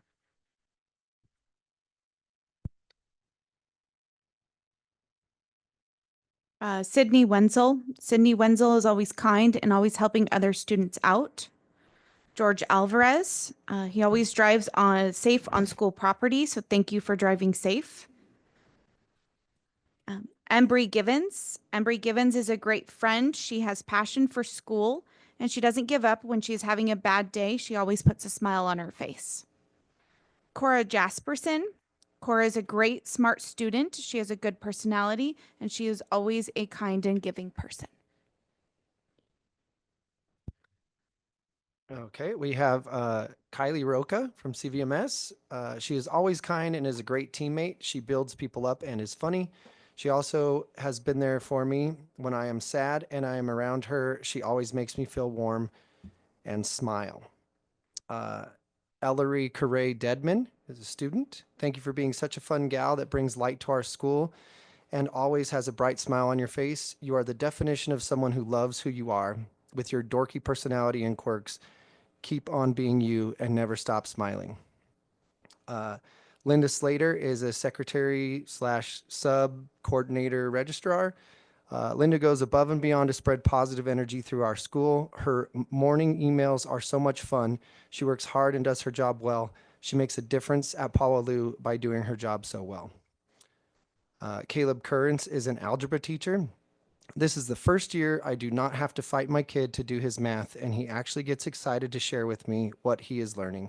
Thank you for helping him have a different mindset around math. And lastly is Eric Lindsay, Deputy Sheriff. This is to my dad. He does so much for this community and for me. He works all the time going nonstop.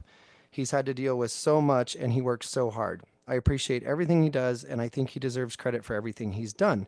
He's helped with Honor Guard and helping others. He has helped with many events like building the haunted house. He has also just helped so many people around the town. He's a helpful and giving guy, and I'm very appreciative of him.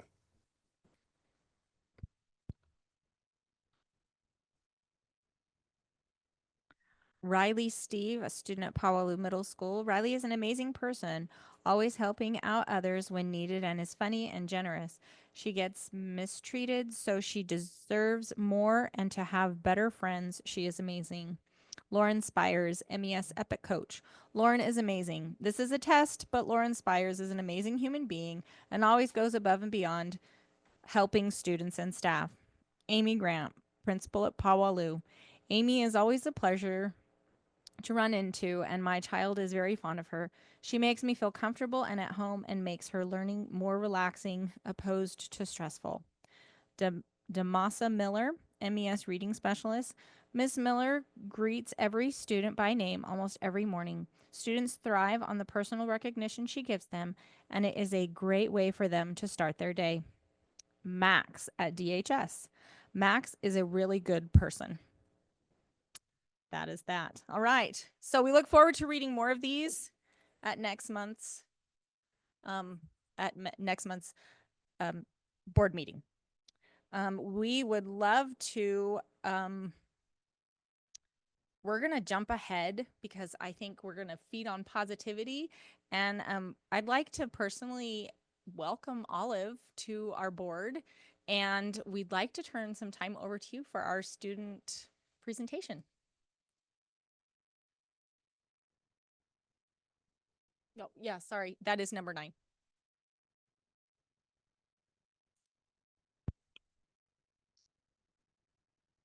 Good evening. My name is Olive Hamner-Gilson, and I'm a senior at George Wattell High School.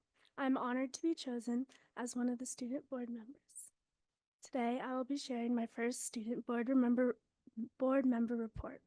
And through this report and role, I plan to make a positive impact on our school district by uniting the Lake Schools and Valley Schools for a cohesive learning environment in our district.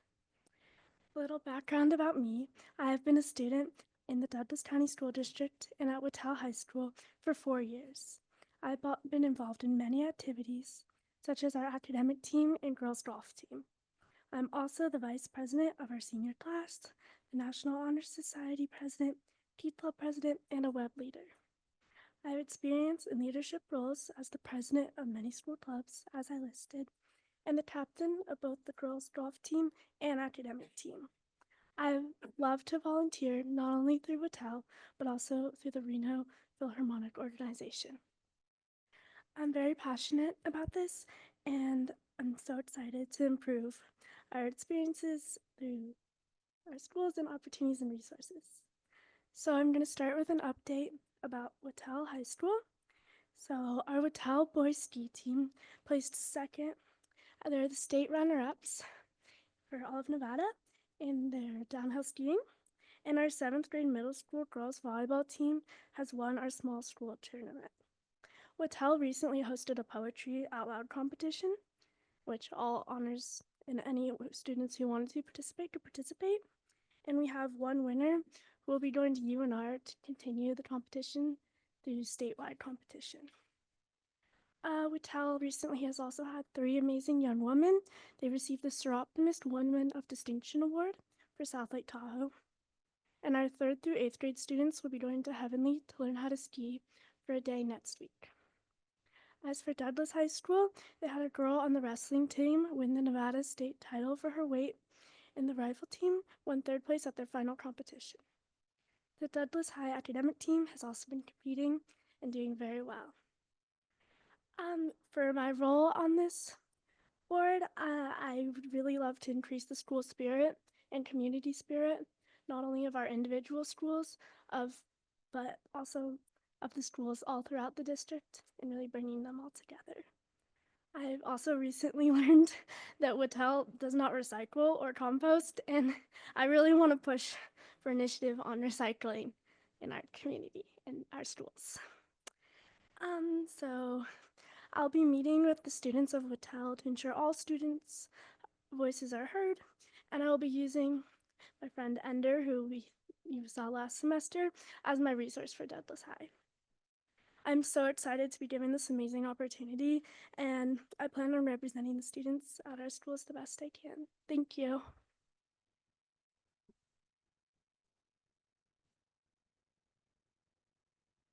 Thank you, Olive. That was a great report. I thought that was a great follow-up to our shout outs. So thank you for doing that so quickly.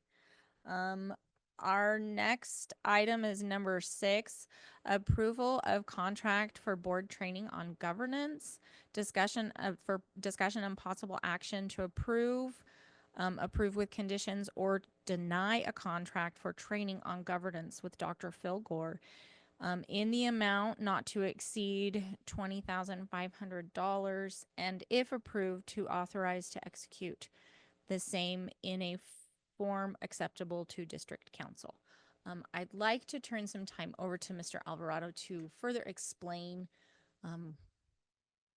that agenda item. Thank you, President Wagstaff.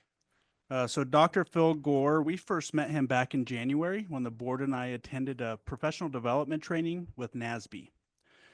Dr. Phil Gore hit at the heart of all of us by really articulating and explaining the importance of setting priorities and goals for the district, but also aligning those priorities and goals to the superintendent's evaluation. He was able to share research that has proven that wherever the superintendent spends his time, that's where you have the most impact on the district and the most improvement. So through that one training, we felt that he can help solidify and unify us as a governance team, help us set priorities, help us to set goals, and help us to set direction for the school district. So that's pretty much his contract in a nutshell. He did a great job of outlining the sessions that he's planning and the work that he's planning to do with our trustees this semester. And I'm open to any questions by the trustees if you have any. Yeah, so with his contract, is that a set amount of time, a set number of meetings or trainings? What does that entail exactly? It is a set number of meetings, so he articulates in here, he's going to do workshops with the board. So session 1, there's 3 outcomes that he's looking to achieve in session 1, and that would be improving working relationships, creating trust, respect, and understanding as we work together through some difficult items in the future. Having clear and agreed upon board priorities. That's where we'll focus our attention and our work here at the board meetings. And also to help us have attention to governance processes and protocols that help to move the team forward to improve student success across the district. So that's session 1. Session 2, the outcomes for that would be to set goals for the district and the superintendent for the remaining school year. Have an agreed upon multi-year target that aligns with our strategic plan. Specific measures of progress, including evidence for assessing progress. You know, that's what we talked about in terms of having those measurements so we can know where we're at and what changes we need to make so that we do achieve our goals. Session 3, this is creating and adopting a superintendent evaluation process. Obviously, that item is negotiable, so that is something that I will be working with the board hand in hand.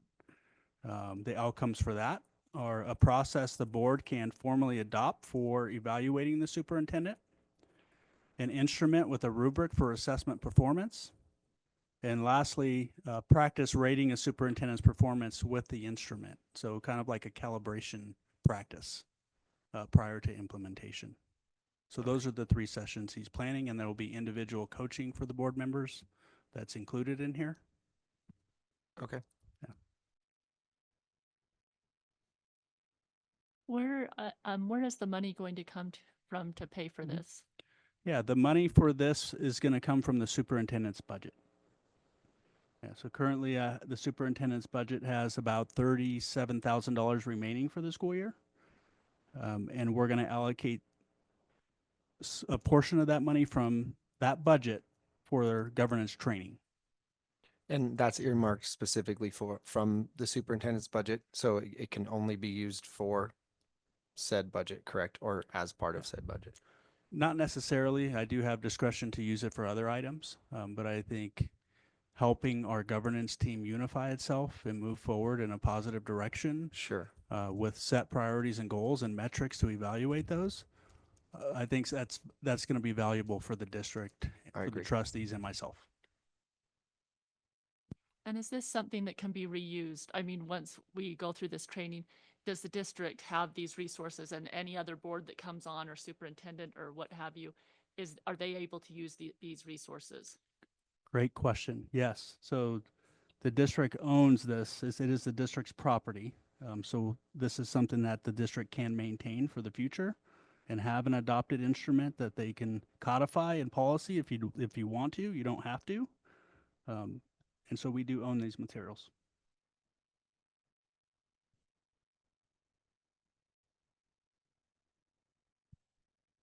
I noticed there is tentative dates. One stated February 22nd, which has already passed, so we would have to look into that. But they're tentative, so we as a board would be able to choose these dates, or is these dates that are suggested by Dr. Phil? This is based on his availability, so the board had awareness of what he was thinking in terms of his availability to work with everybody. And then also on the board coaching, it talks about 20 hours of individual coaching. So is that outside of those tentative dates then? Yes, it is. Is this, so I do see on here, approved with conditions. Is this all or nothing? Or, I mean, conditions would state otherwise, but if you spend the money, is there a moment where performance can be evaluated of Dr. Phil Gore and then a refund or a rebate of such? Yeah, so we would only compensate him on the work that is completed. So he would not get the totality of the contract up front. He would invoice the district, and then we would pay that invoice. So just to further that a little bit, as far as the agenda item itself is concerned, giving the board the ability to approve something with conditions is the ability to say, you know what, I like this item, but only up to $18,000. So Frankie, go negotiate it down. Or I like this item, but it needs to be governed by Nevada law. I want to make sure that's in there. Those are the types of conditions you could put on approval, unless you're going to simply move to approve as presented.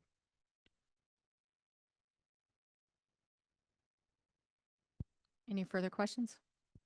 I just got a comment. I've been through a lot of different speakers and trainings and everything, and including Dr. Gores.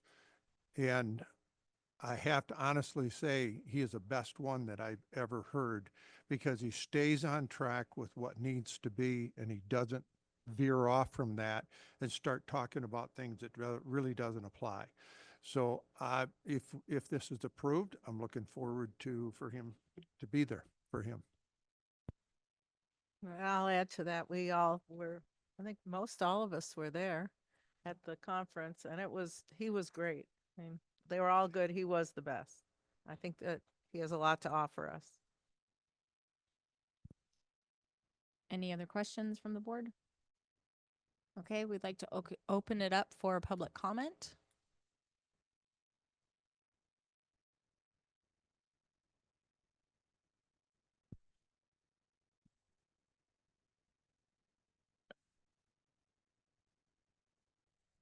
Adrian Sawyer for the record. I see that there's Just two- 1 second, Miss Sawyer. Sorry, Sorry.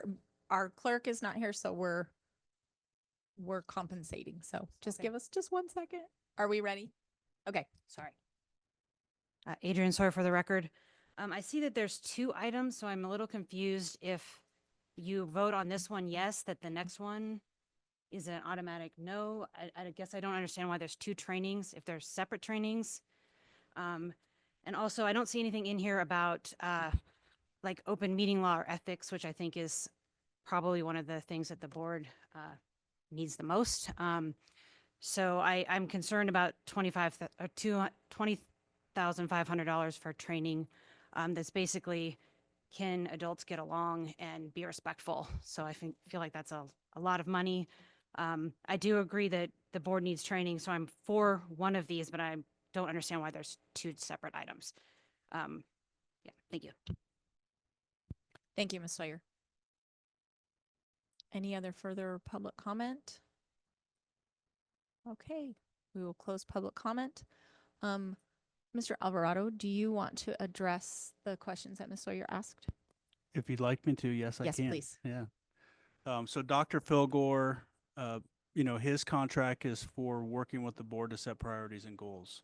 The next item on the agenda is for Dr. Tom Ellsbury, and his work is calibrating the board as a whole, and that's developing a board self-evaluation tool, and then helping the board work through that self-evaluation tool and calibrate how the board handles business within the board meetings, both individually and as a board collectively as a governing body.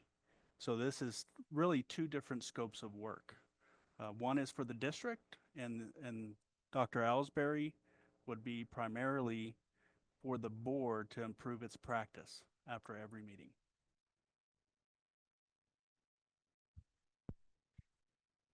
Thank you. Is there any further discussion or questions? I will not be in town April 12th. Those dates are not set in stone. Okay. He just threw dates out there. Nope, Yeah. I just want to make sure that that's aware. I would just add, the Dr. Phil Gore, that one's going to be really important for us as a board in order to hold Frankie accountable for how our district is performing. So it's going to help us develop a plan and a mission and what we expect of Frankie, and then he will then in turn expect that of all of his teachers and their performance, which is then also evaluated by the kids' performance, right? So it flows downhill from there in a good way, not like flows downhill as a negative.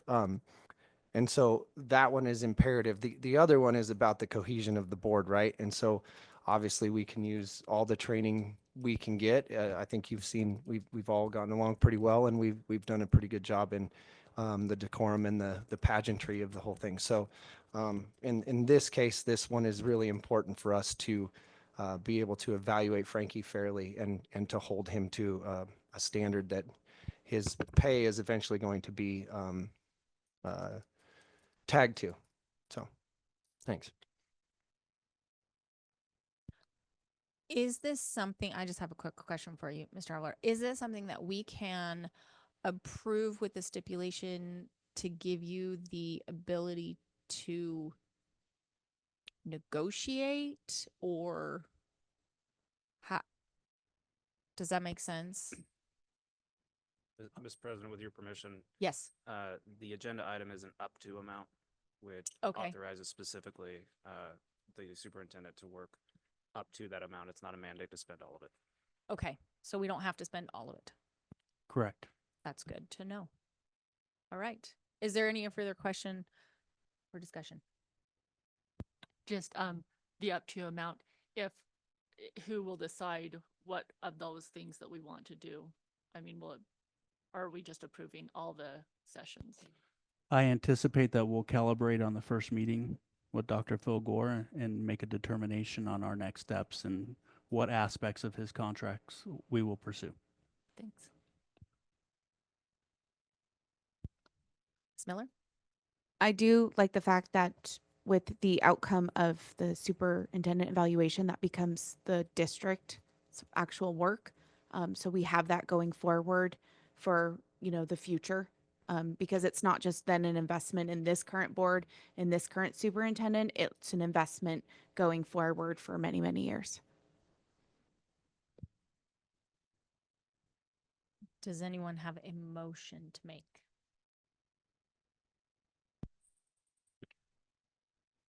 Mr. President, for what it's worth, unless anybody has any specific conditions they want to put on, or if they want to deny it, a motion to approve as presented is perfectly acceptable. I will make a motion to approve as it was presented. Second. We have a motion by Ms. Knighting and a second by Mr. Zinke. Any further discussion? All right. All in favor, say aye. Aye. Aye. Any opposed? Motion passes unanimous.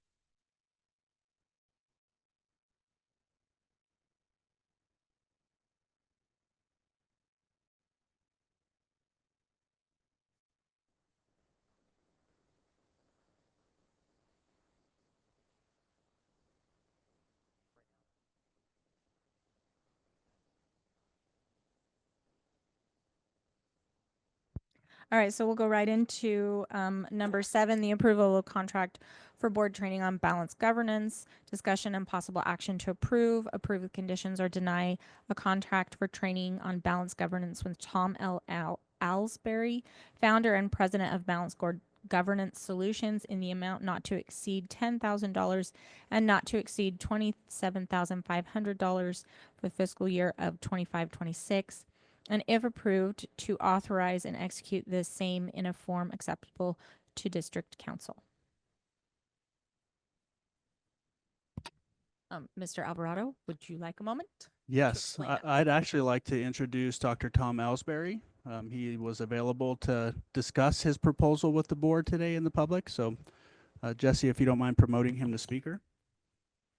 Mr. Alsbury, you should have the ability to speak. All right, well, thank you very much for inviting me to your meeting. Can you hear me? Give us 1 second. Very loud. Am I very loud? Go ahead. How's that? Much better, thank you. Well, I once again, thank you for the invitation to the meeting. The proposal is before you. The superintendent has described it, I think, very well in summary. By the way, I'll just chime in. I'm very happy that the board decided to approve Dr. Gore's contract. As many of you know already, Dr. Gore is a friend, an individual that I invited to be my co-author on the book on balanced governance. And so we have worked together, and Dr. Gore has done the superintendent evaluation work with me in terms of development of those tools. And so I think that you're going to have a great experience with Phil. My work, as the superintendent mentioned, is really focused more on the board evaluation, and there are 3 components of that evaluation. That is a self-evaluation with a benchmarking against national standards and practices, all just a reminder of the board, although many of you have been through the balanced governance training, maybe all of you have. And that is that in conducting the only national research on school boards in the United States, we have benchmark data that we can show that highly effective boards, what they do in terms of their focus, their standards, their practices.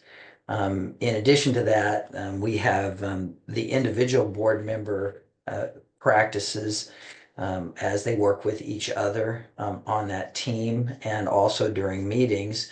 And we have a unique evaluation system that allows us to give a full board assessment of your practices, again, benchmarking that against the best boards in the country, and also to provide individual board member evaluations, which is quite unique, and individual coaching to board members so that they can do a serious and in-depth self-reflection on their practice.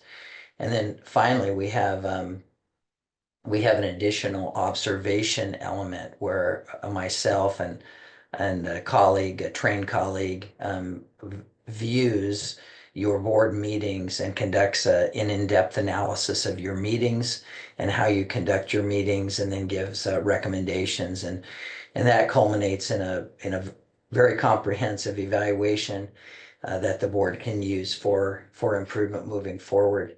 In addition to that, the proposal that I put before you recommends some individual board member training, orientation training, and then also a review and recommendations for revision of your governance policies, and also the development, creation of a board handbook for the board to utilize. This is important, and I'm recommending it as a first step this year because before we evaluate the board on the use of balanced governance standards and practices, I think it's important for the board to make a decision whether they want to adopt balanced governance as a process. I think that's critically important. And if the board so chooses to do that, then the question is, how do you become a board that matches those standards and practices as we see in highly effective boards? And that's where the board handbook, governance policy, or the governance protocols and practices would come into play. And then after the board has an opportunity to implement some of those practices, of course, adopt them first as you wish, and then practice them, we would then engage in an evaluation in the 2025-26. So that's the basics of the proposal, and I'll leave it there and open it for any questions or that you have. Thank you. We'll open it up for questions from the board.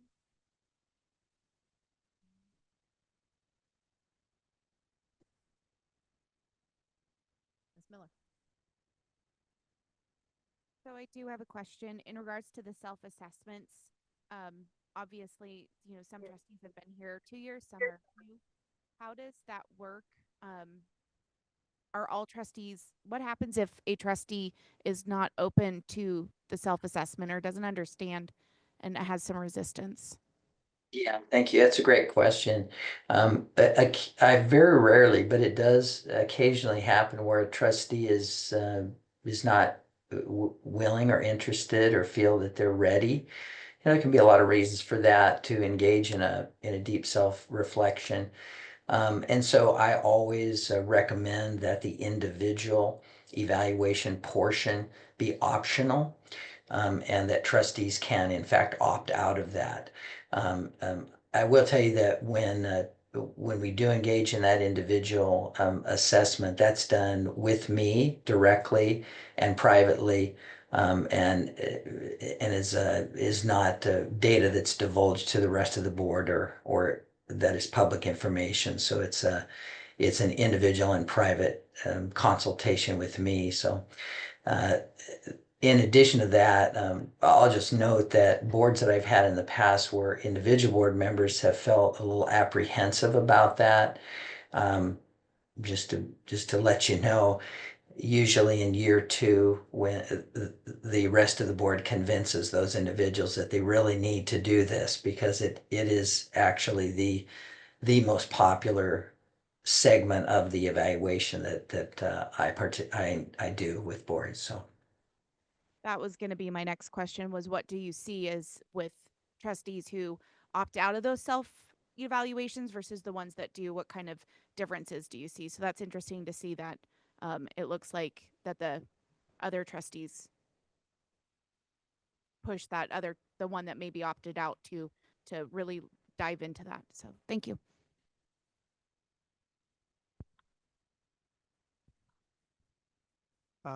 This is Dave Burns, trustee, and I just want to, your response, my view of coming on as a trustee on a board. We can have 7 board members, which we do, and you can have, on an item, you could have 14 different opinions. And basically what I mean by that is we all have our own ideas. And if we expect our teachers and our administration, well, from the superintendent on down, if you want to call it that, if we're not in tune and understanding of everything that we need to do in governance of operations, how can we expect the employees to be any different? I think it's especially important that a board handbook would be established as a result of it. It sounds like the first part of this would be a board handbook, which I don't, as far as I know, there is no board handbook at this point. Correct. We don't have a board handbook, and this is something, once again, that the district would own and be able to use for years to come. So in a way, this is an investment in the future of boards in Douglas County. Correct. And you have to remember 4 board members have a 4-year term. 3 board members have a 2-year term, right? So the majority of the board are here for 4 years. Is he still on the phone? This is Marcus Zinke. I'm still here. Does this generally come in a 2-year package? I see that there's 10,000 allotted for this school year, which only has 3-4 months left. And I do see that if you extrapolate this out, that seems to be a discount. But I also understand that you are trying to sell your services, and so you stand to gain a significant amount of money here. So I'm just curious, how imperative is it that, or important would be the word I'm looking for, that we do the first school year and the second, as opposed to maybe just the second and a future school year? Well, it's really up to the board. The services that are being offered are really different from each other, as was just mentioned. The first one has to do primarily with the development of the board handbook, the governance handbook, and then the review of those policies. The second, the one in the ensuing year, is really focused on the board evaluation process, tools, and that I described. And so those are the 2 major services that are provided. As far as the reasoning behind the dates, first, it's a logical sequence of events, as I mentioned, to have the policies, your procedures and protocols in place first, to get those approved, and then give the board the opportunity to practice those things before you engage in your first kind of very in-depth comprehensive evaluation. So that makes sense. In addition to that, the proposal was designed that way out of a request by the district in order to make it more doable in terms of budget capacity.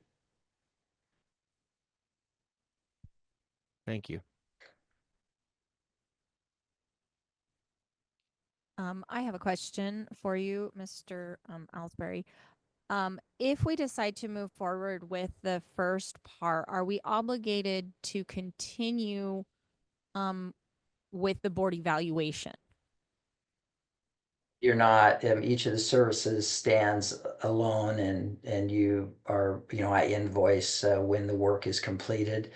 And as we move forward, if there's modifications or changes or even extensions, that's perfectly fine.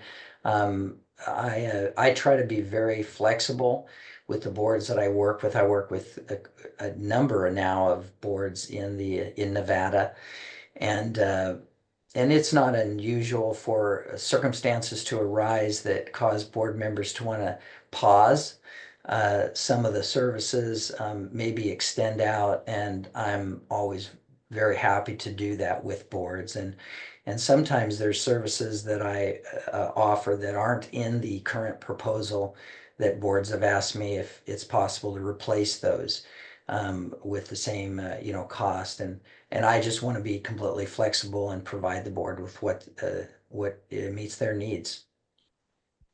Thank you. Are there any other questions? Mrs. Miller, I have a question, one more question for you, Mr. Ellsbury. What you stated that you worked with other Nevada school boards. Can you let us maybe know one or two of them and how it's working for you with them? Yeah, sure. So I've had a long relationship with the Washoe County School Board. And I continue to work with them and contracted with them. I have just renewed a contract. I've been away from, I used to work with the Clark County School District for a number of years, and then stepped away from that contract about three to 4 years ago. They've just recontracted with me and asked me to come back as they have a desire to pick back up with balanced governance and try to implement it. They had left it sort of for an alternative process in the past and found that that wasn't acceptable, and they wanted to come back to what they had learned about balanced governance and try to actually implement that. So that's a new kind of return.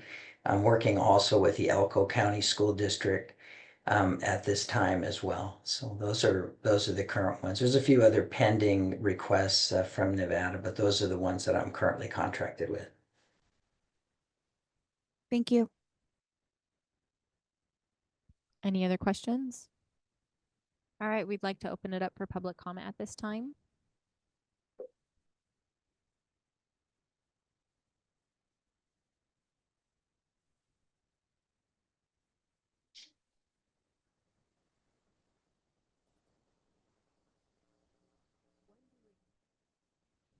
Can you please push the button? Sorry, my name is Mary Porter.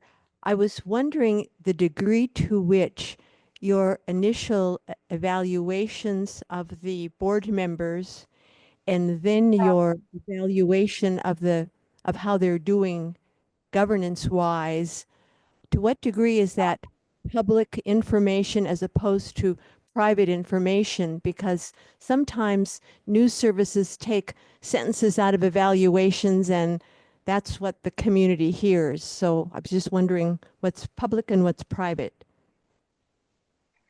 Sure. And part of that, of course, is your general counsel will answer that question. I think in Nevada, almost everything is open public documents. So there's virtually nothing that's hidden. In the case of the evaluation, there'll be a comprehensive evaluation report with all of the data, all of the raw data, and then there'll be an executive summary as well. So in that information is public information. And again, I've had a number of years with a number of different districts in Nevada doing these evaluations with boards there and doing them in open public meetings with those documents being public, and they've always been well received, and boards have not felt apprehensive, I would say, about doing an evaluation in an open public meeting. That can seem like a scary proposition, but it's the tool is designed in such a way that boards can do a deep reflection, but at the same time not feel apprehensive about that. And it's been a positive experience for the boards that I've worked with. But Thank you. Further public comment?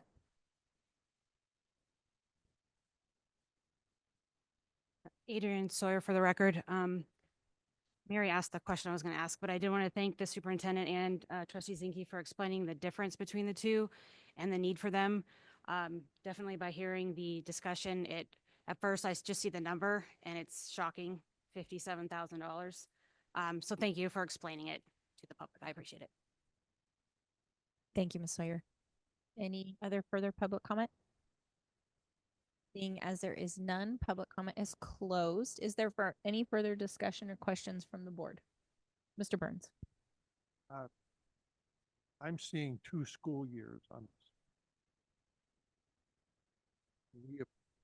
Is it hand in hand? Do we have to approve either both or none? I'm not following up. So like the last item, this is the up to item that can span over 2 school years. So there are portions that would happen in this school year and one that would happen in next. They would be available as the presenter indicated to the extent that if you get to the next school year and you want to delay or opt out of certain portions, you can do that at that time. This is just approving up to amounts to give you the ability to engage in the training, evaluate it as you go. Okay, also it says 10,000 for the first year. And then it says 27,500. Is that 10,000 included on that, or is that 10 plus 27,500? Dr. Ellsbury, do you want to answer that or do you want me to answer that? Oh, I'm happy to answer it. It's those are separate amounts. So it's 10 this year and then it would be 27.5 the next year. Oh, thank you. Ms. Miller. And the cost of this, would this also be coming out of the superintendent budget, or is this a different line item Yes, this would come from the superintendent budget. from your discretionary? Yes. Okay. And it's only 10,000 for this year because that's all I would have remaining after Dr. Gore's contract. Any other questions? Do I have a motion?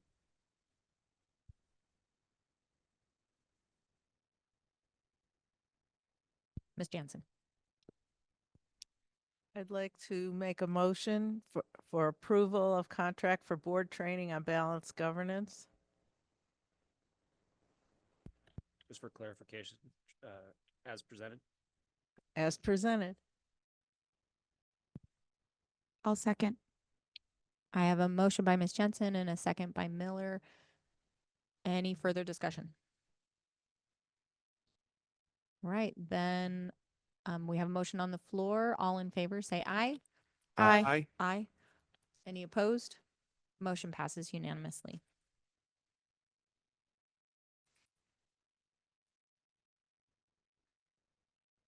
We look forward to working with you, Mr. Ellsbury, if you're still there. And thank you very much. I appreciate your time tonight as well. We appreciate yours. Thank you so much for joining us.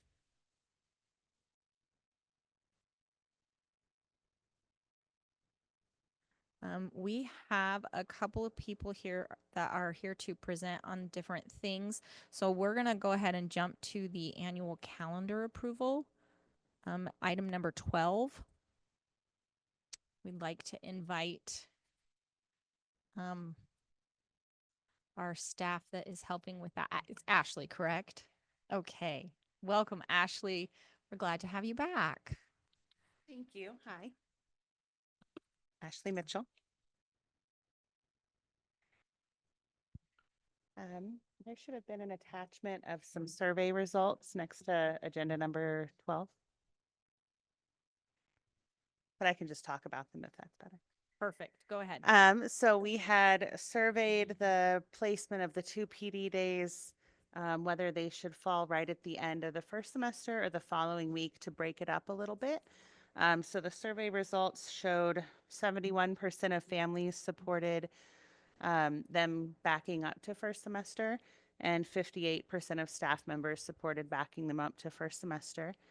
The attachment that I included also had some feedback from various families and staff members, various emails that we had gotten. So that's in there as well. Yeah, it's the other half that's not on there just has a few emails that were sent out. If you click on that little box that has little gear in it next to the percentage, you can rotate it clockwise. Thank you. So yeah, some various comments that were emailed was a suggestion to split the 2 PD days so they're no longer back to back. Right now we have them placed back to back so that our staff can attend a district-wide forum on the first day and then go back to their site and collaborate and reflect on what they've learned on that second day. Another suggestion was to move one of the 2 January days to another month and just kind of break them out. So we currently have 1 PD day in August, we have 2 in January, and we have the 4th in March next year on the current proposed calendar. One email suggested keeping the PD attached to semester break, which is the current proposal. Thank you. Somebody had suggested to schedule the PD days outside of the 180 days of the 180 student contact days. It is NRS that the PD days have to fall between the first and last day of school. They also can't fall within 70 or 45 days of the last day of school. So they have to fall between the first student contact day and wherever 45 days from the end of the school year is. The reasoning there being that we want to use our professional development to benefit the kids sitting in front of us and not plan for next year's students or set up classrooms or anything. So that's coming from an NDE presentation last week. That was their reasoning for the PD placement there. Also, if we were to have any sort of additional training outside of student contact days, that would require contract negotiations. And then finally, again, going as a response to PD days outside of the contract, NDE does specify that we can have up to 5 PD days that count as student contact days. At the moment, we use 5. The proposed calendar has 4. But we do count those as student contact days. Frankie, did you want me to address the other questions that came forth today, or? It would be good for the public and the board to hear that. Sure. So some more questions that were asked. Somebody had asked why the students are coming back for 6 days at semester just to then wrap up the semester and have another small break. Specifically why they're coming back with only 6 days. So a few things there. One of the most important ones is that it's important that we have 2 balanced semesters. The NDE requires that a semester course that receives credit be at least 3,600 minutes. So if our semesters get 2 out of balance, then the credits received in the shorter semester wouldn't qualify with NDE for gaining credit. So right now, the way we have it at 88 days and 90 days, that shorter semester at 88 days only gives us 4 basically periods worth of credit to play with. So we couldn't move it back the full 6 days and just have an unequal calendar without shortening the credits too much to count for credit. So it would fall below that 3,600 minute threshold. We did have a calendar that started earlier in August up until the 2022-2023 school year. And that was changed for a few reasons.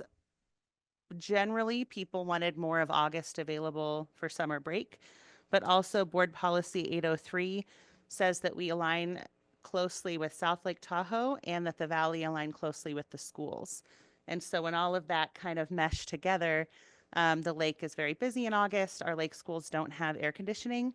So starting earlier in August just kind of disproportionately affects them. And then the board policy does ask the Valley to align with that.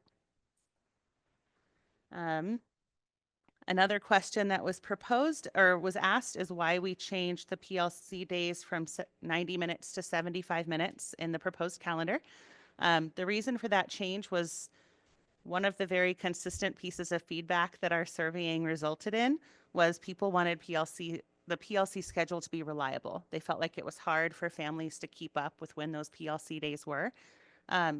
The goal of this calendar initially for this current year was every other week, but the every other week gets interrupted by various PD days and holidays and things.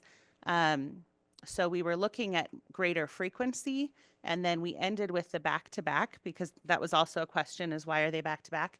That was specifically for Douglas High School. They have the AB schedule, and we learned trial by error that by doing it every other week, it ends up being the same A day or B day week after week after week that's disproportionately affected.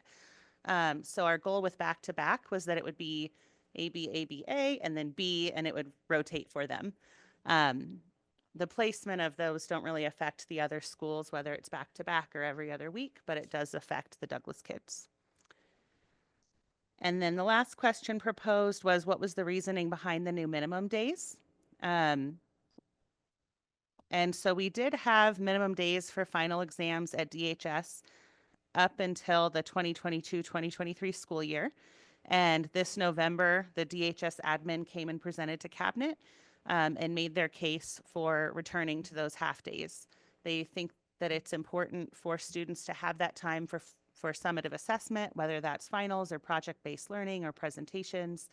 It allows students to have protected time for that assessment and then to go home and prepare for the next day's assessment with that half day.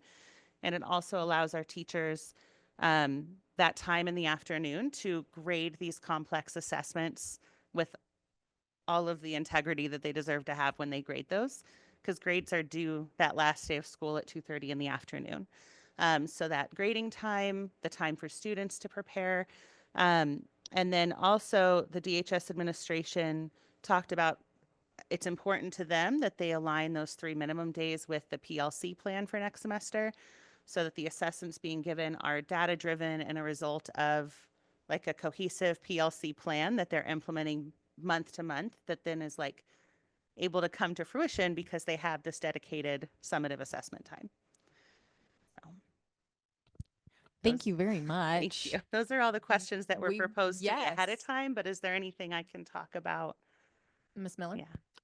Thank you so much for taking all of our concerns last month and figuring that out with a survey. I'm still a little apprehensive, obviously, with the way that January looks, but I understand it. I mean, professional development obviously is very important. We just approved some professional development for ourselves, so I want our teachers to make sure that they have that as well. It's just it's interesting that it happens in the second semester when you would think with the new teachers we would want it more in the first semester. But I get we have to balance out those semester dates and those instructional time. I just want to make sure that our new teachers get that professional development at the beginning when they first come back, when they have those students. I think that's very important, especially for our new teachers that we bring on board and our existing teachers, to share best practices and such. I do have one question, obviously, about the Watel calendar. In November, that first week is showing 5 days. Okay. Was that on purpose? I can go back and look at it. Possibly not. Okay. But let me check. Okay. Yeah, it's the first full week of November. It's showing 5-day week. Okay. Thank you. You're welcome. I can email you separately when I can look at that and maybe look back at the history of if that was intentional or not. Okay. I know But we probably had wasn't. one a couple years ago. It was in June and it was a Friday that was added to make up some instructional time. Okay.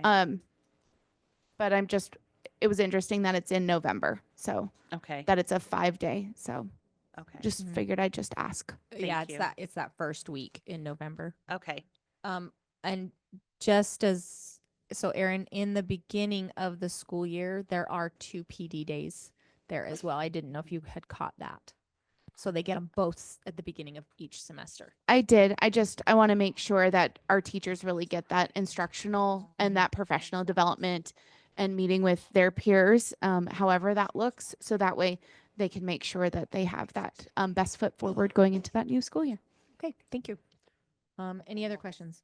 Ms. Knighting?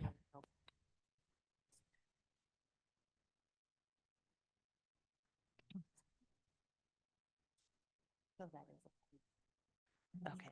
All right. I have an answer. Thank you, Frankie. Frankie has an answer. So we had initially placed the parent teacher conference on that Friday at the end of that first week in November. And Watel staff chose to have it on that Monday before Veterans Day. And so that's why it's a full week, because there was movement from that Friday to that Monday. I noticed that as well. I was like, Yeah. there's only 3 days the following week. So I thought that was a little odd because Zephyr has their parent teacher conference on that Friday, the 7th before. So I was like, where did that one go? But They that's should good. have half Friday and then all of Monday. Yes. Yeah. And then I did want to just quickly say for the new teacher training, that is a serious part of the conversation. So new teachers arrive at school, they report a couple days before returning staff, so they get a few days training. And then also our PDC department works really hard. They have a level 1 program and a level 2 program that provide that consistent mentorship for our new teachers. So they are not reliant only on those 4 days for professional development. They're meeting frequently with our PDC coaches and with site admin, and a lot of sites have additional measures. Like at Douglas High School, they have the Tiger team that additionally mentors new teachers. So they have more there than just the 4. I just had a question on the minimum minutes to get credit. How many days does that translate into minimum days you were talking about? So I did the math with Douglas High School because they're the ones with the half days. So the way that they're sitting right now, that comes to 84, well, 44 block periods, looking at them having an AB schedule. But basically they would have 4 classes more than they need to get that credit in a 1 semester period. And those minutes are much easier to get at the elementary school because they're not earning credits the same, but at secondary school, those 86 minutes work out to be not too far short of what we have for seat time. So About- the 88 days is almost It's right, about 4 days extra, yeah, than they about need 4 to days that. extra before you wouldn't get credit. Yeah. And that's a new implementation to NDE as of this year. So I started this role in August, and in October, we were asked to report back on the minutes given per district per credit received, and they added that as an additional requirement. Any other questions? I just wanted to say thanks for putting in that time. I know I was the leader in not liking those PD days along with Aaron. And so thank you for the surveys and the information there. I always find it funny that the parents want their kids in school more, but they're not willing to give up vacation days. So that you gave us all the information we needed. Thank you so much. Thank you. Thank you, Ashley. Thank you. Olive.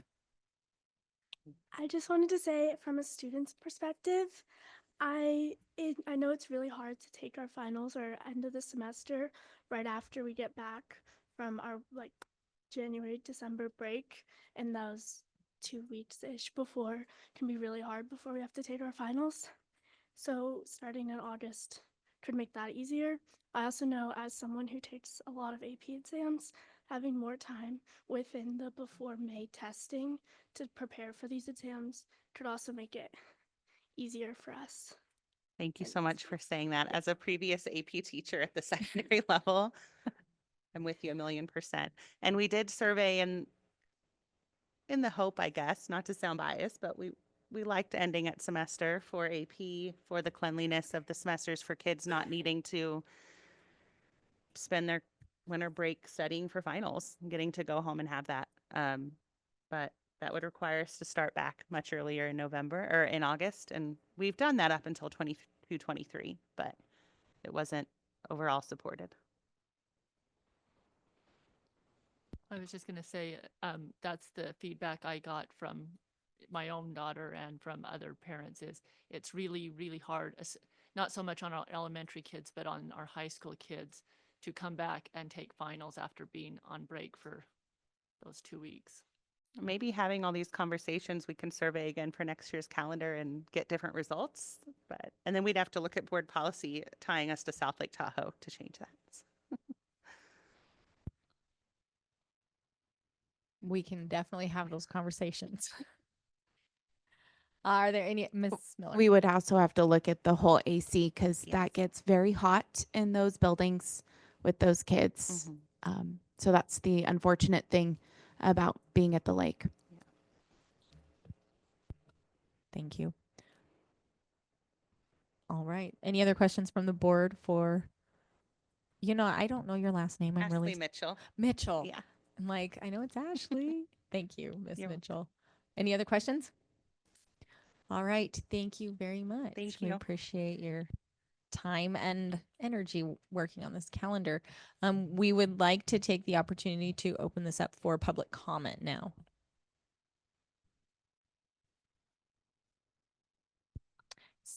Is there any online? Okay. Seeing as there is no public comment, pull this back to the board. Is there any further discussion? Okay. Do I have a motion?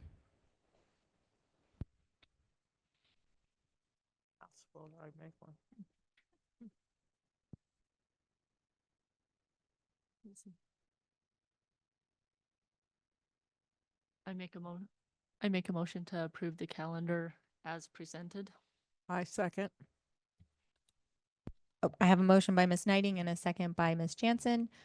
Any further discussion? All in favor, say aye. Aye. Aye. Motion passes unanimously.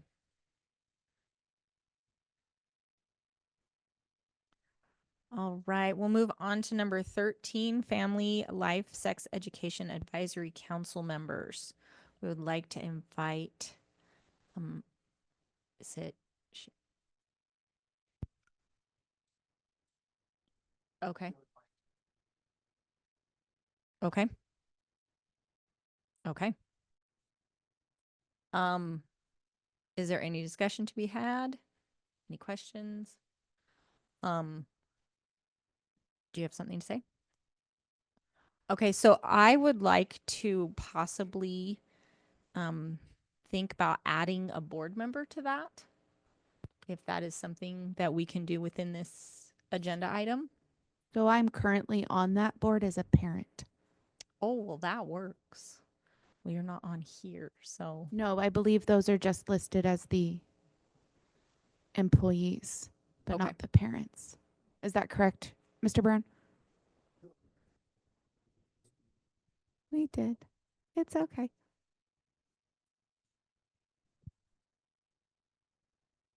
Or both. Or both. Okay. For what it's worth, the people that serve on the Family Life Committee are very specifically specified by statute. And so if we want to look at the possibility of adding a board member, I'd suggest an item at a later time so you can review the statute and make sure it would still be in compliance. Okay, so do we want to push that to next month's agenda? Is that what we need to do for that? You could also, you could go forward with confirmation of the people on the list and have a motion for future appointments to possibly include a board member. It's completely up to you guys. You just can't add a board member tonight. If Erin's already on the committee, she's just not on the list she should have been. So if you approve with that, it'll be approval with the condition that Erin's name be added because it was inadvertently left off. Okay. I'd like to make a motion. I'd like to make a motion that we accept as presented with the amendment of adding in the board, another approval of a board meeting of adding a board member to it, but checking with the statutes first. You want to repeat that? So can I try making sure I understood the motion? I think what the motion was moving towards was a motion to approve the slate as presented with the condition that Ms. Miller be inserted as the parent representative because she was inadvertently left off, and direction to staff to bring a future board item to discuss and possibly act on the idea of having a board member as a member on that committee. Is that correct, Mr. Burns? It serves the same purpose.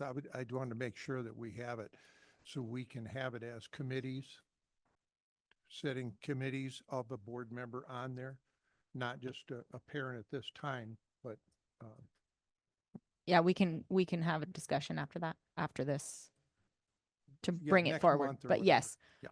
Okay, so I have a motion by Mr. Burns. Yep, as presented by legal counsel. Second. So, and Ms. Jansen has seconded that motion. Any further discussion? Questions? You do need to call for public comment. Oh, thank you very much. Is there public comment on this item? Seeing as there is none, we will close public comment and I call for a vote. All in favor? I'm Did you have- going to abstain since obviously I am involved in that. All in favor, say aye. Aye. Any opposed? Motion passes unanimously with Aaron Miller abstaining. I keep turning my microphone off. All right. I know we have some other people here that are here to present on, is it the graduation requirements? So we'll jump ahead to number 18, board policy 518, graduation requirements. And it looks like Leslie Peters and Kira Brown, we would love to hear from you. We will turn the time over to you. Thanks for letting us go before Shannon. Although I'm kind of part of that one too, so. Yeah. All right, Leslie Peters. And Kira Brown. And this is just to present to you some revisions to Board Policy 518 graduation requirements. Kira is the graduation coach at Douglas High School and so has done a lot of work. This is what she does. And so she had gone through and found things that really needed to be either changed or deleted from this current policy. And then there is a new seal of civics that the Department of Education shared out with us. And so in talking with Kira and in talking with teachers at the high school, there was definitely an appetite for getting that into board policy as something that our students can earn if they meet those requirements. So we have a seal of STEM, we have a seal of STEAM, we have a seal of biliteracy, and putting in this civic seal was something also that we wanted students to be able to work towards. So anything you see in red is stricken out. We've adjusted some things as you'll see, like electives went from 4.5 credits for the Millennium Scholarship to 5. The standard diploma of 2021 was adjusted in 2022, so that entire column could be deleted out. And then we also, in your board packet, have the AR 518, which was newly created. We just wanted to make sure we had an administrative regulation that listed out what the specific diploma requirements were for students working toward college and career readiness. And we felt that that was important to highlight. I've spoken to the board about Governor Lombardo's ACing accountability and how that, like looking at the Read by Grade 3 initiative and things, the number of students who are receiving college and career readiness diplomas is also something that he is tracking at the state level, and we want to see that number increase. So we wanted to make sure that people were aware of what students actually need to do to earn that. Thank you. Does anyone have any questions? I do. On C, this is a change, and I just want to be sure I understand this for the PE credit. They can now get 2 waived if they do. Oh, I really like that. Correct.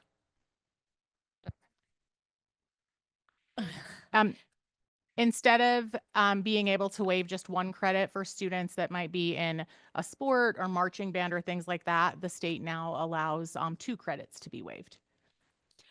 And is that effective this year moving forward? January of 25 effective. Okay. That's good. That's good news for our students. So that affects the graduates of June. Yes. Although most of them probably have already taken PE at this point. Right. If they haven't, we have more issues. Ms. Jansen. So is civics now required like it used to be? Half a semester, a half a year? Or 1 semester, half a year? Is it now required for seniors like it used to be in the olden days? So the requirement is a semester of government and a semester of economics, and they're Awesome. adding the economics and financial literacy to the label pretty quick here. This seal is actually for students that go above and beyond those requirements, and most of our students that take our AP Government class meet that requirement. Awesome, thank you. I have a question for you. I noticed that freshman seminar is not on this list. Is that still required?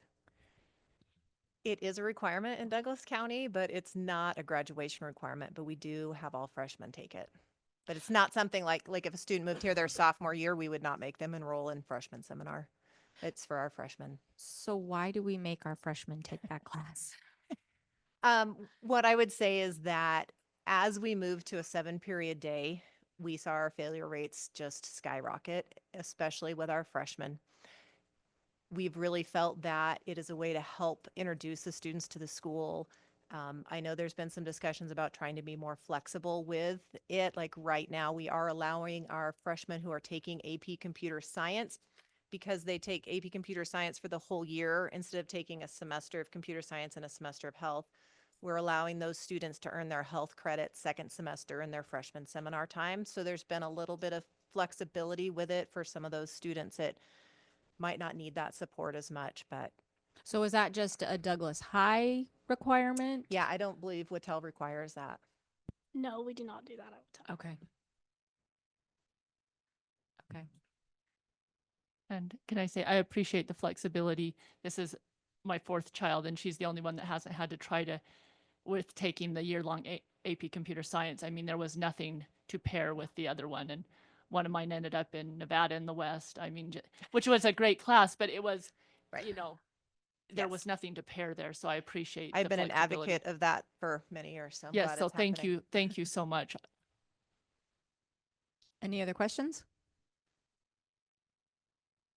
Did you have something to say, Mr. Russell? So on a few of these items that are first reading policies, they should be listed for discussion only. They were listed for discussion and possible action. So my recommendation is to have no action on these because they are first reading. But because they're listed for possible action, I would still have public comment on them. Okay, thank you. Any other questions from the board? All right, thank you very much for your time. And then we will open it up for public comment.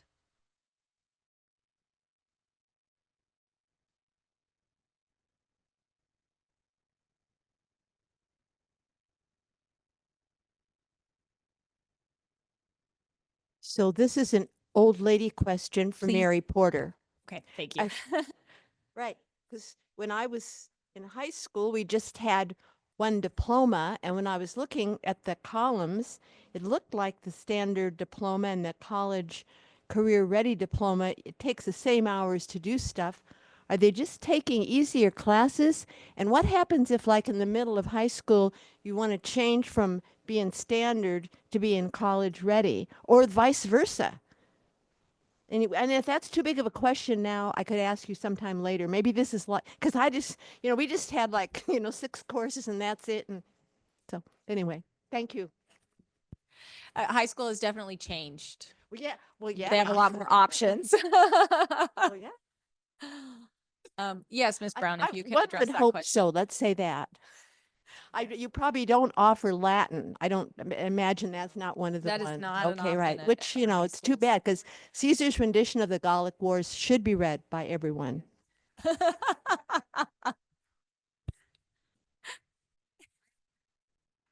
No, and I think that's a great question. It is a little hard to understand. I will say that as all of our 8th graders promote to 9th grade, we have academic plans in place for them, and we start them all with what's called the advanced diploma. Yeah, so as they're promoting up, we do put them on a graduation plan called the advanced diploma.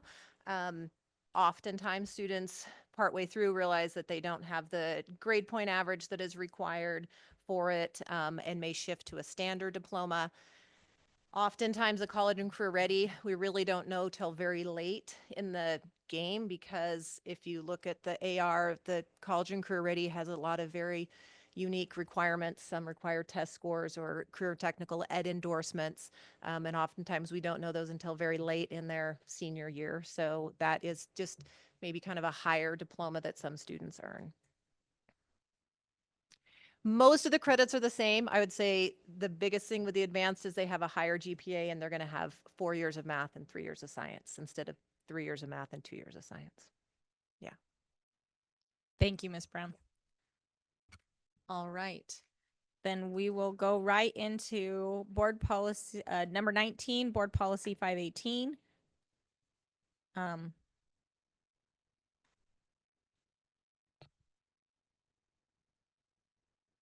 No, it does say action, but because it's a first reading, we're not taking action, but we went ahead and had public comment. President Wagstaff, can we go back to 14 so our presenter Oh, can yes, we present can. and then go home? Yes, we can. Yeah. Thank you. So we will be jumping back, not forward, to, I'm kind of all over the place. I'm really sorry. Number 14, administrative regulations. This says for discussion and possible action, but administrative regulations are not something that is required by the board to adopt, correct? Correct. So with administrative regulations that I have the authority, provided to me by the Board of Trustees to develop those, we are bringing them for public transparency and for acknowledgement. And it only requires a first reading. Thank you. No for that action. clarification. Okay, you ready? Mr. Brown, Okay. take it away. So for years, we've had a board policy 213 that said, that outlined NRS, the ability of students to take exams for credit by exam, and mastery exams to earn credit that of a class they failed. So what we didn't have was a process in place for them to do that. So the board policy sat there, and I don't even know when it was developed, but it came to our attention, and Kira and I and Mr. Rex had been talking about it, wanting to get it in place. So Kira followed NRS and NAC and drafted an AR that would go along and allow our students this opportunity. The difference between the two, credit by exam, means it's a course they've never been enrolled in. So if they think they can challenge an Algebra 1 course, I think about it as in college, you could challenge courses and then get credit for them or not have to attend them. These students can take credit by exam, get the credit for their course, and then be able to move on to take something else that might lighten up their schedule or free up their schedule a little bit. They still have to take this. It doesn't replace a credit or a class for that year. It just gives them that credit without having to take the course. Mastery exam in NRS says they have to have 20 hours. So they failed a class. They have to have 20 hours of remediation, and then they can take an exam to get their credit for that course. And so Kira has outlined all the procedures. We created, I say we, meaning she, created created application forms for students to complete. We don't know how often this will get used, but we wanted it as an opportunity for our students since we had the board policy in place. So that's kind of the history of context of this. I appreciate that. Are you open to questions? We'll do the best we can. Yeah. Okay. Do we have any questions from the board? Are there only certain classes that are eligible to do this for? Yeah, there are. They're all listed in here, which classes they can take. And who comes up with the tests? Who administers these tests? Who grades them? Is that the same person? Is there a standardized test for this? So on this, and we didn't name it specifically, because we're actually looking at changing from Edgenuity, our distance education that Aspire uses, using end of course exams from there, or currently already developed end of course exams. There's a fee for it because a teacher would have to set up time to be outside of their regular day to administer the exams. But that was how we wrote it, because if we change Edgenuity, then we still have a finals course in there that we can use if we don't have a final developed for that class. Does that make sense? Is that for the mastery exam Both. or for both? Okay. Both. Right. Thank you. Mr. Burns? Shannon, we have, if you said we have a policy 213 and there was nothing really designed for this, is there other policies we have that could fall into that same realm? There could be some that have board policies, but don't necessarily have an administrative regulation to carry them out. Yeah, I'd Like- like to know those. If you haven't, if you I don't have any off the top of my head. That- see them. Mr. Burns, that would be a Well, different agenda actually- item. That would be a different agenda item. Right, but he at least should be Mhm. bringing it to Mr. Alvarado so we can get it on the agenda. Yeah, but we would have to discuss that on a different agenda item. Yeah. Okay. Any other questions for Mr. Brown? I've got one, and I might just be confused, so you have to forgive me. If you do a credit by exam, similar to auditing a class, you're saying that they then still have to have the same class load. Is that correct? So then what happens with these additional credits? Does that mean their senior year they have a less of a schedule, or they just have extra credits in comparison to someone that didn't do something like this? The intent of credit by exam is really not to like all of a sudden let a kid who's 16 pass all of his credits and graduate. We feel that the high school experience is still really valuable. But like I have a young lady right now who was very ill her freshman year, enrolled with us her sophomore year, has been very successful. And I feel like she could probably do a credit by exam to make up English 1 credit, algebra credit, maybe the health credit, things like that. So it's really kind of an extenuating circumstances. It wouldn't be for just the average student that's been enrolled all 4 years and everything has gone smoothly. We have students who come to us new to country, people who have been with unaccredited homeschool programs, lots of different unique situations. And so it's more for students that to give them an opportunity to catch up to where they should be in school. Does So that is make that, sense? is that a criteria then for doing such, or is there Yep. like an application process to take these tests? Yeah, there's an application attached to the back, and part of it, the language in there is that they have unique circumstances. They've met with their counselor, and then it's an opportunity to get caught up. One of the other things I would hope that we could do with it is we have students that come to us from, from Diamond Valley, from Grace Christian, Faith Christian, other Christian schools in the area that have historically proven to be very prepared for algebra or for geometry because they did algebra in 8th grade, but because they are not in a properly accredited school, we can't issue them credit. So I'm hopeful that if we could do a credit by exam for those students who historically have shown they're way ready to not repeat algebra, that we could even entice more students to come to Douglas County from those private schools. So it would almost be like a test out kind of thing. Like Yeah. they would take that test to show their proficiency so then they could move on to that higher math even though they were a younger grade type situation. Correct. We have some of those at Whittel where they're proficient and so it's trying to get them into those higher maths. Well, and at Whittel, they can take the upper level math and earn the credit. They have the opportunity. It's a little bit Yeah. unique, It but is it's the unique, for same sure. it's the same kind of philosophy that you guys are trying to. I like that. That's awesome. Thank you. Any other discussion, questions? All right. Should we still take public comment? Okay. Thank you very much for your time. We will open it now for public comment.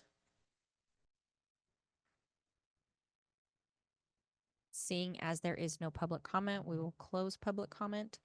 And thank you again for your time and thank you for coming.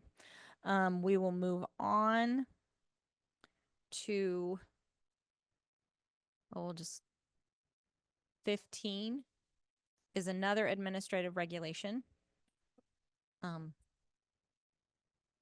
Mr. Alvarado, it's the fee schedule.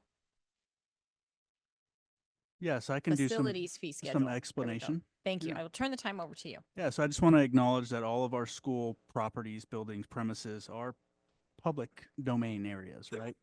And so a lot of times, community organizations, nonprofits, for-profits, I'll give some examples like AYSO, maybe a club volleyball team, a club wrestling team.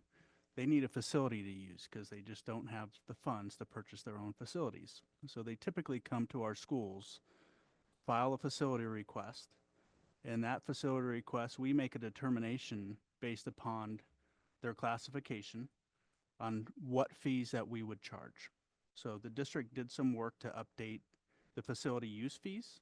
So once again, we are just bringing this forward to the board for public transparency and acknowledgement that the district did increase its fees for the 24-25 school year, and it's listed here on this attachment.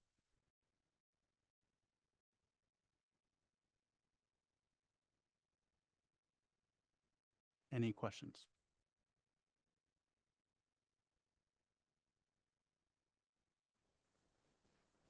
No, I was just going to tell you this one is listed for discussion only, so if there's no questions, you can move on.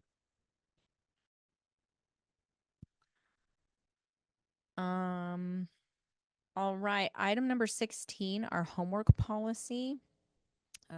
It is discussion and possible action to direct staff in regard to development of a homework policy, ensure alignment with educational goals, student well-being, and best practices. This item will explore the effectiveness of policy promoting student learning, engagement, and time management while considering the impact on students' mental health and overall well-being, as well as all other matters attendant to possible approval of a homework policy. Yeah, we're on number 16. Did I say that? Sorry. Okay. Is there discussion?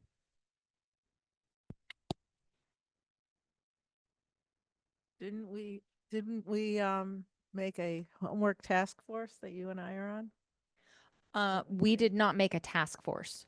It was something that we had put on our future agenda items. Oh, okay. And so now it's on our agenda.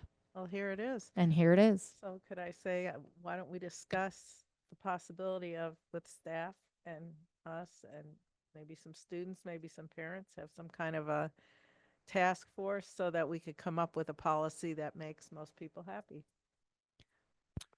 Yeah, if we can call up our Executive Director of Ed Services, Shannon Brown. And Leslie, are you going to join him or just by himself? Okay. Thank you for coming up. So about 4 years ago, the board directed my predecessor, Rami Cronin Mack, to organize a grading committee that was very well representative of our district, with elementary teachers, secondary teachers, board members attended it. And as part of that, it was to revise our grading guidelines. Our AR 513 is what it became.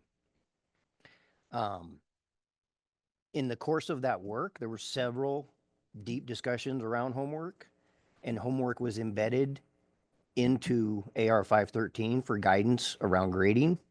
And so it is addressed. We have guidance around homework in AR 513.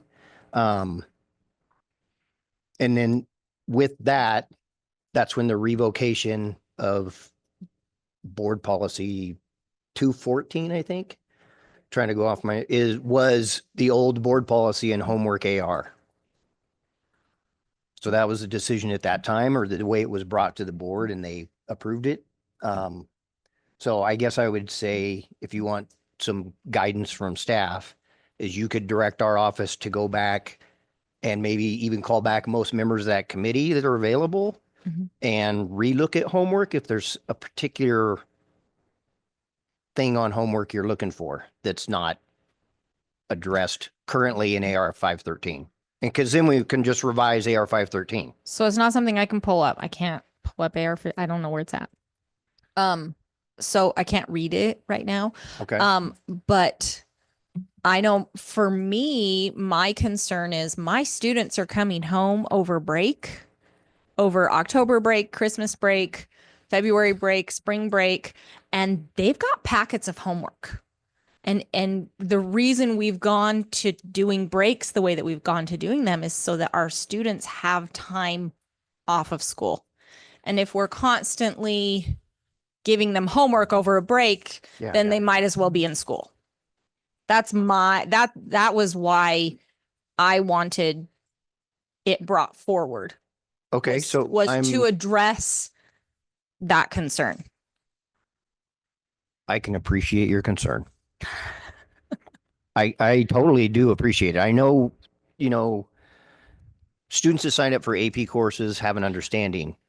They have an understanding. AP is totally different than. I mean, I'm comfortable sharing my philosophy that I don't want to take homework on breaks. So I don't think students personally, it didn't make it in here Right. But that conversation definitely was had, and I'd be more than happy to draft some language to add to AR 513 Mhm. if the if the majority of if you direct us to do that in an Right. action item, I'd Right. be more than happy to put it committee together or even just draft possible language. I don't know if there's other things in there besides that that you would like to see addressed. Well, I have another one. Okay. You want me to shoot it at you? So I know that I should not say a lot. We have teachers within our district, whether they are at elementary, middle school, or high school, who assign homework and then the homework is not graded. It's just a completion grade. Okay. And so students are not being prepared if they're making mistakes on their homework. Then when they go to take the test, they're making the same mistakes. And all of a sudden they've got, 100% in the class. They take a test, they get a 42, and well, that tanks their grade. So I don't feel like that is fair to the student to require them to do homework, but then for the teacher to not grade it. So the guidance in AR 513 is grading of homework at the secondary level will be consistent across grade levels and or content areas. Weighting of graded homework should not alter the validity of the student's grade as a reflection of their learning. So if they're not doing their homework, because they don't feel like they need to, it shouldn't negatively impact their grades, because if they can take a test and pass it, that it should be minimally graded. At the Right. elementary level, homework will not count as part of the academic grade, and it's instead a study Right. skill. And then for your feedback piece, it's the last paragraph of the AR says, timely and appropriate feedback will be provided on assigned homework. Research shows that specific feedback is the most effective. For example, comments can include next steps for growth, be linked to the learning objective. Feedback can also be in the form of class discussions and peer conversations. So I totally am in alignment with you that if they're going to give homework, they should give them feedback on it. It should be relative to the class. It shouldn't be busy work. Right. So And I think we have some teachers that are just assigning busy work for busy work. They're not grading it. They're not. So it was this whole grading thing came about because of inconsistencies in grading practices. And so this is reviewed every year it's taught to new teachers, and it's one of the things we expect admin and teachers to annually review this and talk with their grade level teams if they're going to tweak their practices. Oh, Madam President. Yes. I apologize for interrupting. For what it's worth, the agenda item we have is possible development of a homework policy. The AR administrative reg isn't on the agenda tonight. Okay. It'll certainly be impacted by any policy that you guys choose to adopt. Okay. And you definitely have the ability, under the way the item's written, Mhm. to direct staff to collect as much information as possible in regards to developing a policy. And if they feel like recommending a task force, they can bring that back to you at a future agenda item. But what you have before you tonight is just the ability to either direct staff to pursue research, review, and bring back information or an actual policy. If they bring a policy back, there will have to be at least an address of the administrative reg. Okay. Thank you very much. All right. So, Mr. Burns, sorry.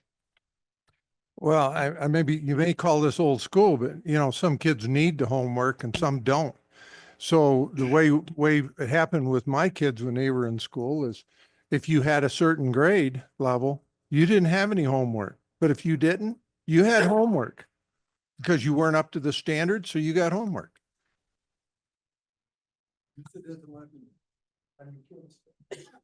Ms. Miller. So you talk about how your child comes home with packets of schoolwork. Mine don't.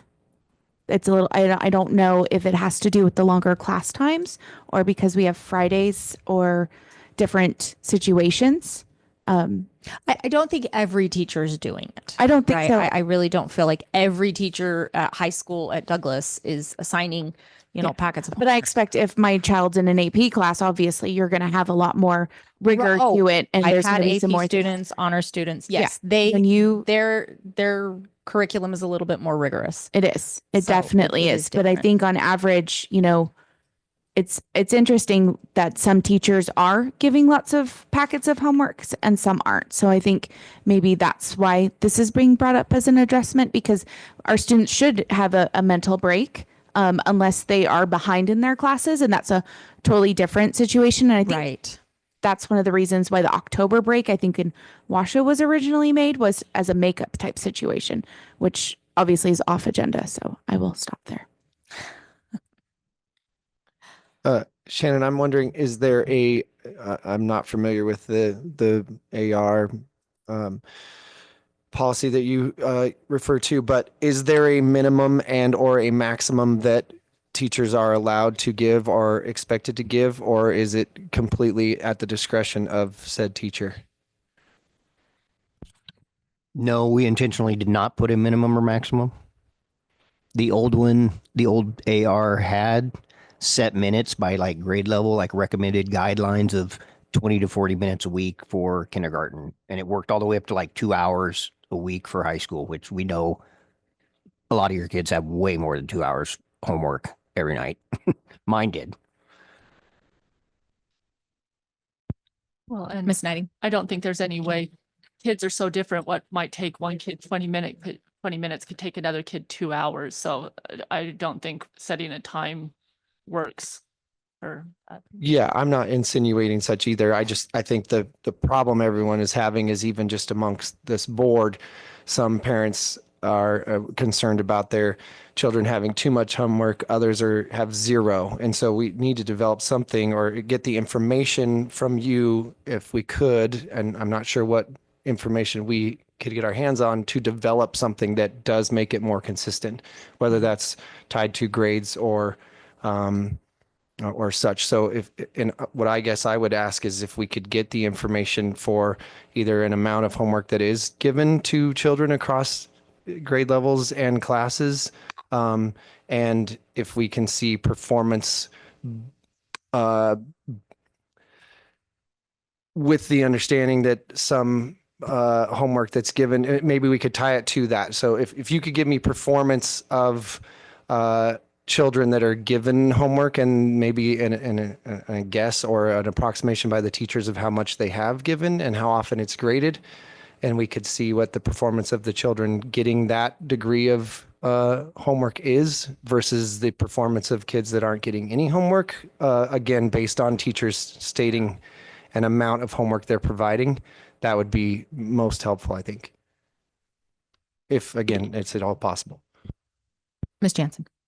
It should also, like, it matters in the subject, like in math, most kids would benefit from homework. Are there any kind of studies that you have to show us about homework in math and science, where they have to do problems? So I think we're kind of getting off. Okay.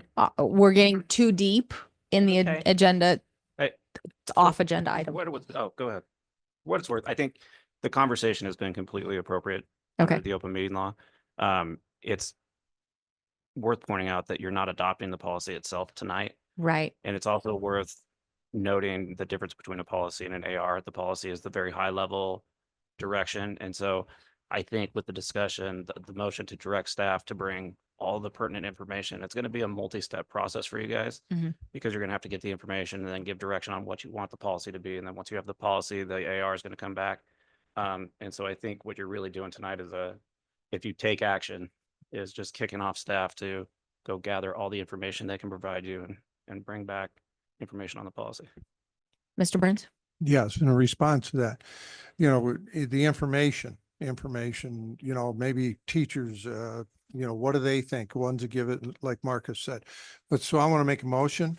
Motion is that we request Mr. Brown and his staff to investigate more, give us more details and depth of what this is actually all about. So we can evaluate that, because right now we're kind of stumbling through and asking questions. We don't even know if that applies of what what he's talking about. So that's my motion, is for them to advance, to get information. That's my motion, to bring it back to the board. And I would only ask for one clarification on your motion, as opposed to having it be to Mr. Brown specifically, to have it be to staff. And that way there's very general direction. Mr. Alvarado will be in charge of tasking who puts it together and brings it back, but I think you want to be as broad as possible. Motion added as stated by legal counsel. Second. We have a motion by Mr. Burns. We have a second by Ms. Jansen, but we need to open it up for public comment.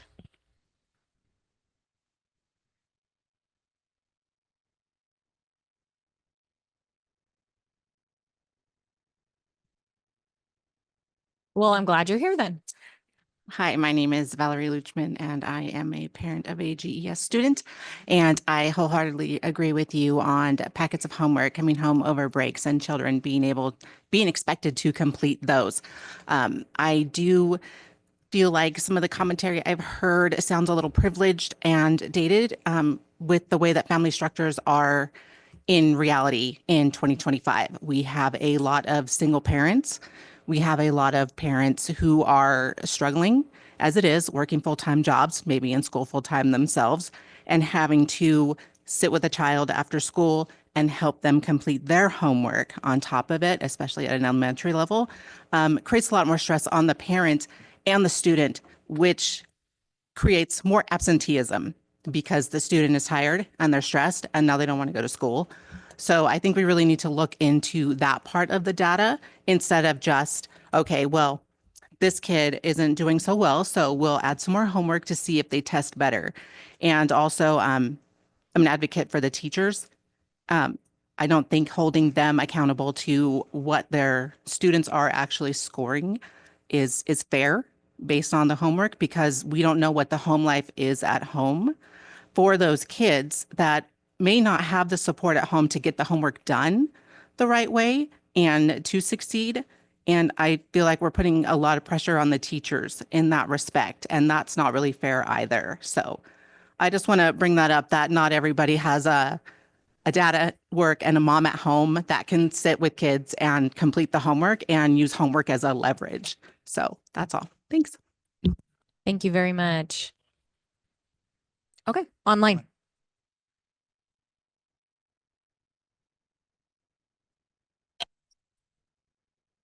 Hello, please state your name for the record and have the ability to speak.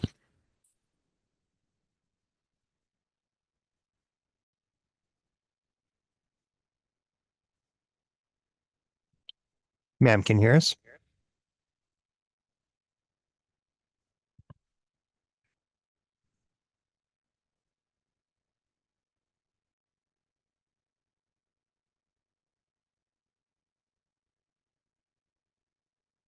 Are we still trying to get her? Yeah. Or, okay. Ma'am, you have the ability to speak. Can you hear us?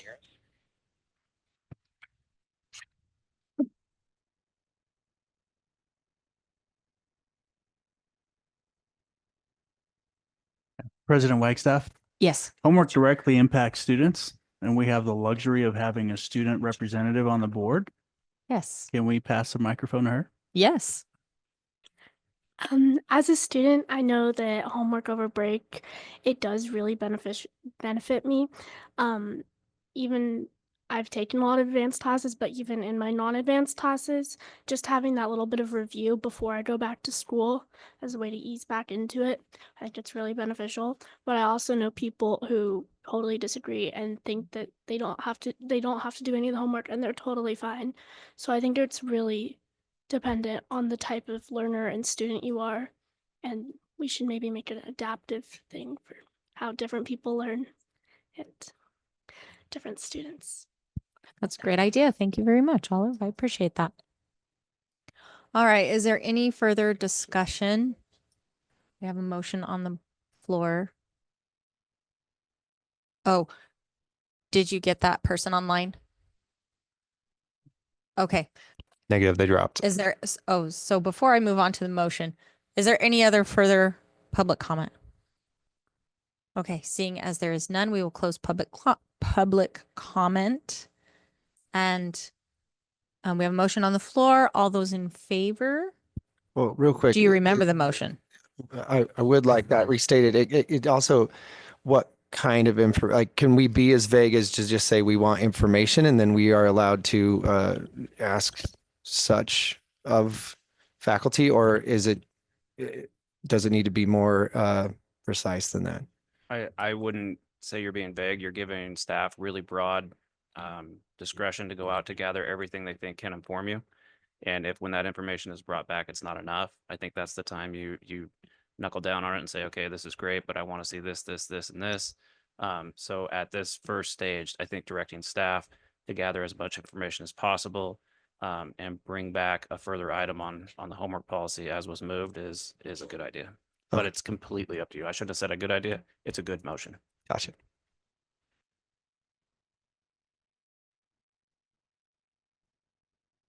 Thank you.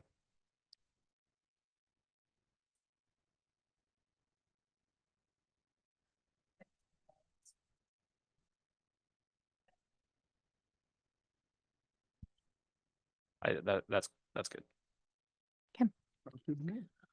All right, all those in favor say aye. Aye. Aye.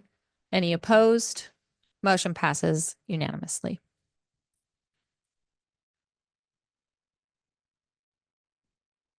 Really need to put this on more often. All right, we had pulled number 17. Yep. Yep. So we will go to, since we're on a roll with board policy, number 19, board policy 815, public record requests, discussion and possible action to review, discuss, approve with conditions, revise or deny district's current board policy and administrative regulation regarding public record requests to ensure compliance with current legal requirements and best practices. I would like to turn the time over to Mr. Alvarado. Thank you. So once again, this is a board policy. This is a first reading. So this is not for possible action, although we will accept public comment on this.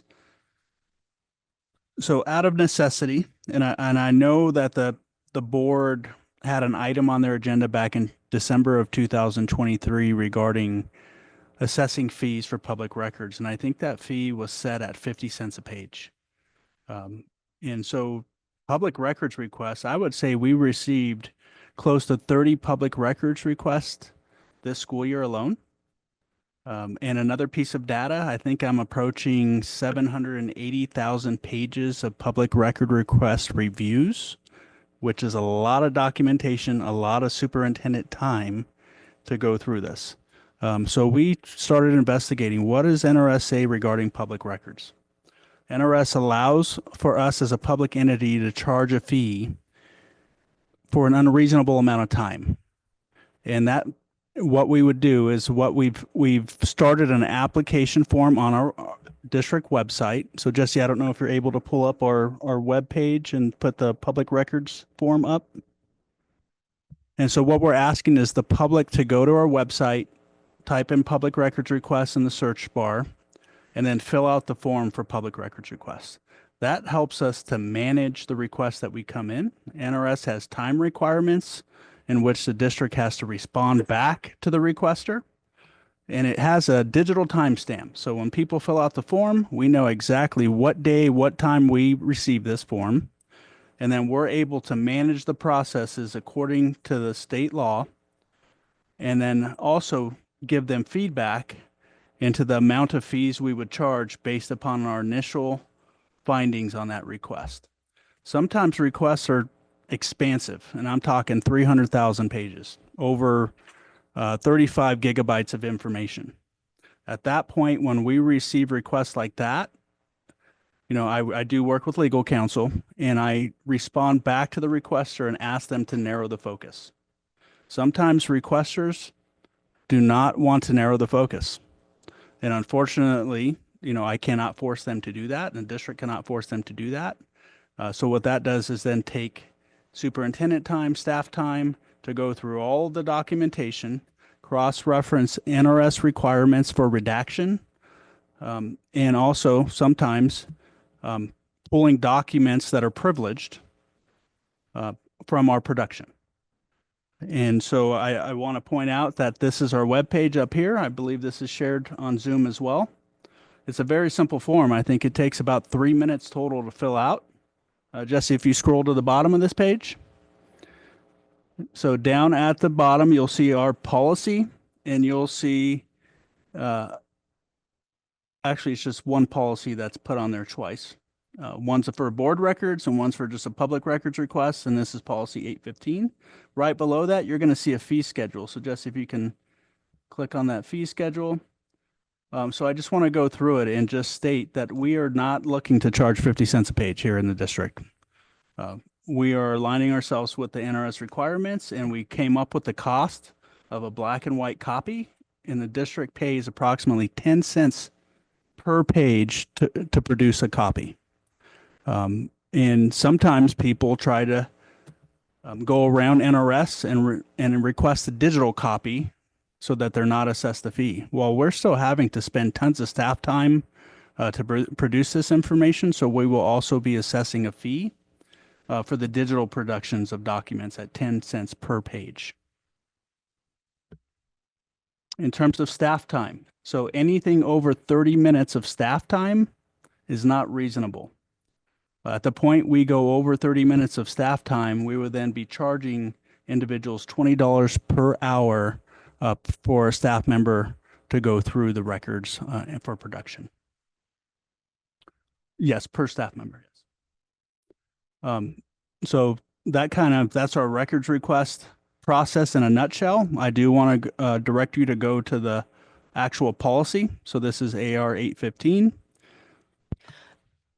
I have a question for you really fast. I notice on number 5 under, it's on the second page. It says that an electronic copy will be available. A paper copy will be made available upon request at a charge of 5 cents per copy. So that's just a clerical update that we need to make. It's supposed Okay. to be 10 cents as outlined on our fee schedule. Okay. So we can make that clerical update. All right. And that's on the, I believe that's on the AR. Yes. Not on the policy. Yeah. Okay. You Mr. need Burns? to- I think you should add, subject to, the amount should subject to change according to, cost. I'll defer to legal counsel on that. All right, and what you're looking at on the agenda item is the revised policy itself. The guidance on the website is obviously to be carried out consistent with Nevada law and the policy. So this is a first reading of the policy that has been revised to be brought up to date with the current public records law. You saw the change in red. You've also been provided some changes that were suggested to the administrative regulation. That's information only. The admin reg is not on your agenda for a first reading or otherwise. You guys are just considering the board policy. My office did help review that, and I can tell you that as written, it's compliant with the Nevada's Public Records Act. Mr. Russell, we actually have the AR attached to this. I don't know if, okay, great. So the revisions to the policy. So we did add number 5, student education records subject to limited exceptions. So those are things that we would redact out according to FERPA. We don't want any personal identifiable information or any student records shared through the public records request process. And that does take time. Once again, you have to review every word in every document just to make sure that the district is not disclosing information it should not disclose. Any questions regarding the board policy or even the administrative regulation? Yes. Do you, you personally screen that? Am I correct? You go through and personally, because you really can't have a staff member do that because it's private? So currently, yes, I am the custodian of the records for the district. However, I do designate this out to Miss Jeannie Dwyer sometimes if there's a conflict of interest or if there's a complaint filed against me and I need to excuse myself from a situation. I would say this year I've completed probably 95% of all requests that have come in. Yes. You don't work for $20 an hour. Neither does our executive director of HR, Jeannie Dwyer. My recommendation is that you raise the cost because it's your time, both of your time is so valuable to the district and the students and the staff that I just think it should be 50 cents a page, but that's just my opinion. Yeah, it has to be true and actual cost. So that's why we That's- have to actually determine the cost of the paper and the cost of the ink. How about the $20 an hour for your time after 30 minutes? Can you, So judicial and administrative interpretation under the Public Records Act always will defer to the right of the public to have the information. And any effort to tamper that is frowned upon. There is the ability to impose reasonable costs on that, and that is a objective standard, not subjective to any individual. And 10 cents a page has been pretty roundly acknowledged as a reasonable cost that doesn't interfere with a person's right to request. It's a cost to the district. There's no doubt. It's a cost of doing business publicly, unfortunately. But as written, this is all consistent with the guidance that the statutes and regs provide. and it's okay for people to abuse that the way they do? It's not okay, but I don't think it makes it okay for us to not comply with any No, I think request. that- We have to comply, and if they're abusing it, then we can explore other options for And that. of course, we have to comply, but I just don't like all the abuse.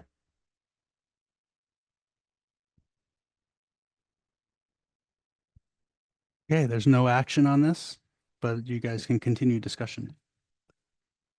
We still need to have public comment, correct? Okay. We'd like to open it up for public comment now.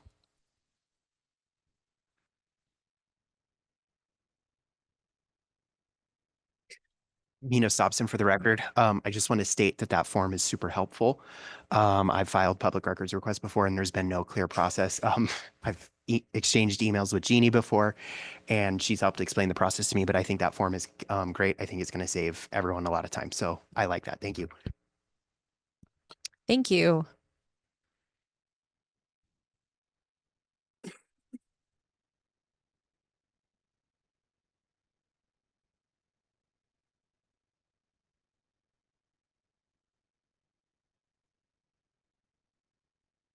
Are you sure? Okay, Adrian. Fastest public comment ever. I love it. Any further public comment? Any online? Okay. All right. Seeing that there is no further public comment, we will close public comment. Is there any further discussion that the board would like to have on that? I just make a statement. It's a shame that abuse cost everybody that doesn't abuse it. Agreed. Is the $20 per hour, is that set by the state or is that a subjective thing for being a lack of a deterrent? The matters that are set are requiring reasonable costs. And so if we say you're taking more than 4 hours and it's costing X, it's a justifiable cost is how I would explain it. Okay.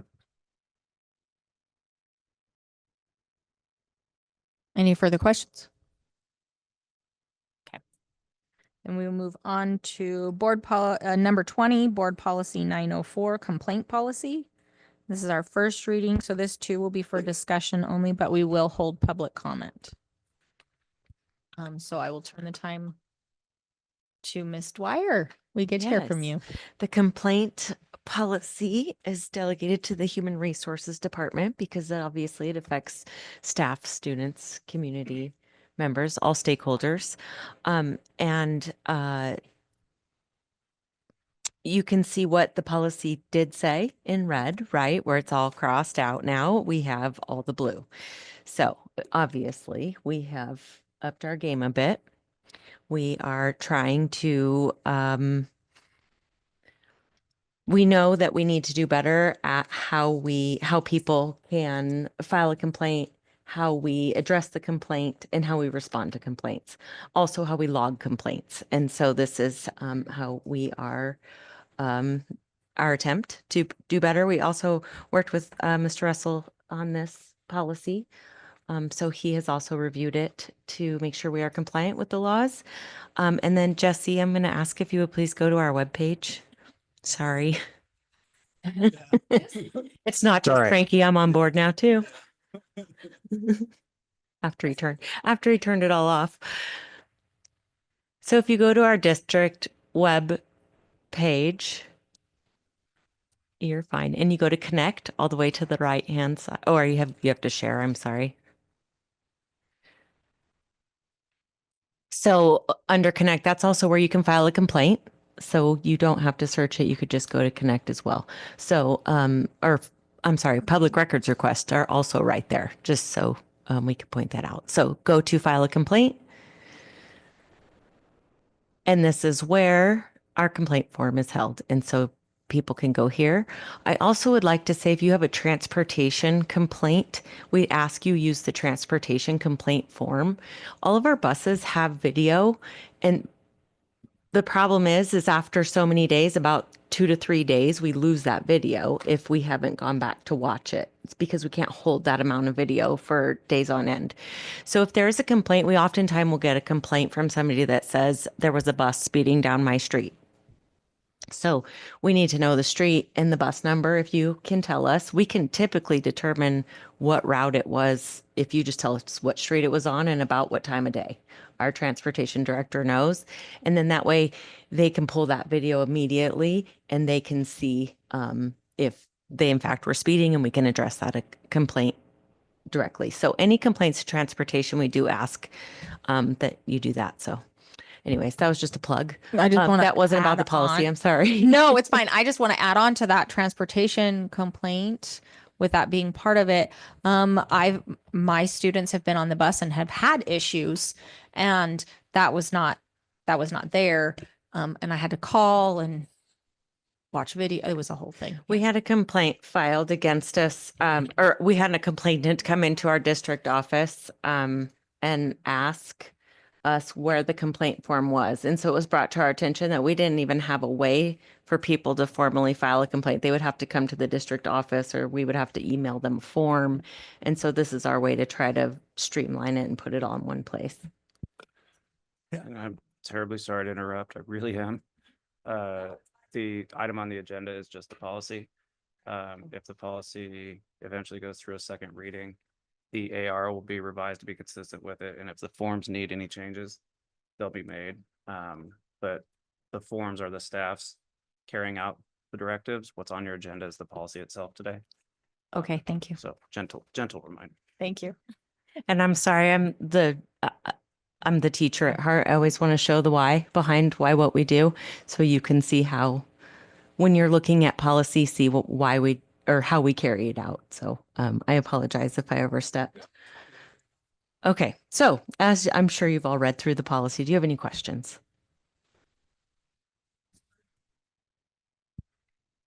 You mentioned the cameras. How old are those? Because some of the new cameras now is months on you can go back on.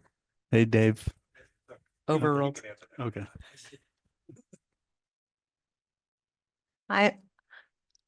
It's the amount of video. So the camera on the buses are running all day long, right? So after a certain number of hours and days, that video footage gets bumped. And so I think it's the space to store the videos, not necessarily the cameras themselves. And as to the policy itself, for what it's worth, it was meant as drafted and with Jeannie to create transparency going both ways between complaining parties and the people being complained to. It clarifies a process, which very truly is the definition of planning for the best and hoping for the best and planning for the worst. It's a process that is legally compliant and thorough. And I think that's what it was meant to be. Thank you. Ms. Knighting? In the policy, when it says the principal supervisor, is that you then? Is that the human resource director who is the principal supervisor? I believe that refers to if we have, so I delegate, right? So if someone brings a complaint into me, part of the policy says that I will delegate to the proper person. So it goes to how we'd like to resolve. So first should be an informal. Did you try to go to Oftentimes we'll get complaints about a principal or a teacher even, right? So if it's about a teacher, I would delegate that to the principal or the supervisor of the school to first, that would be the first level to deal with that complaint Yeah. before it comes to HR and then goes to the superintendent. So who is the principal supervisor? Because I'm reading through, if it's not resolved, then it goes from the teacher to the principal and then the principal to the principal supervisor. Is that you or Oh, is there a that depends. supervisor at each? That depends. So each of all of cabinet and Frankie also, we supervise certain school sites. Oh, okay. So I supervise Pawalu and CVMS. So if a complaint comes out of those schools, I would be the supervisor for that principal. Okay, thank you. That's what that means.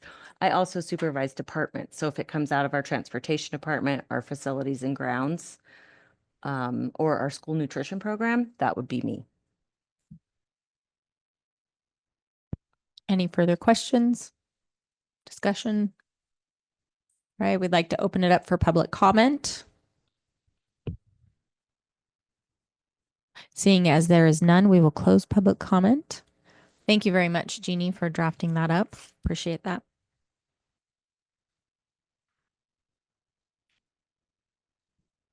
All right. Now we get to go back. Yep. All right, so we will start with board reports, a brief update of, as a board member, what you've been up to. Marcus, would you like to start? No, but I will. No, I'm kidding. So you and I went, Yvonne and I went to the chamber meeting earlier this month, and that's actually maybe one of the more beneficial meetings. It's a lot of the heads of our county. So there's a county commissioner there, the town managers are typically there. The visitors authority is there. There's a lot of helpful people there. So you get a pretty good feel for the whole county. And there's some exciting things. They obviously approved the theater purchase. That was at the county commissioners meeting. What's that?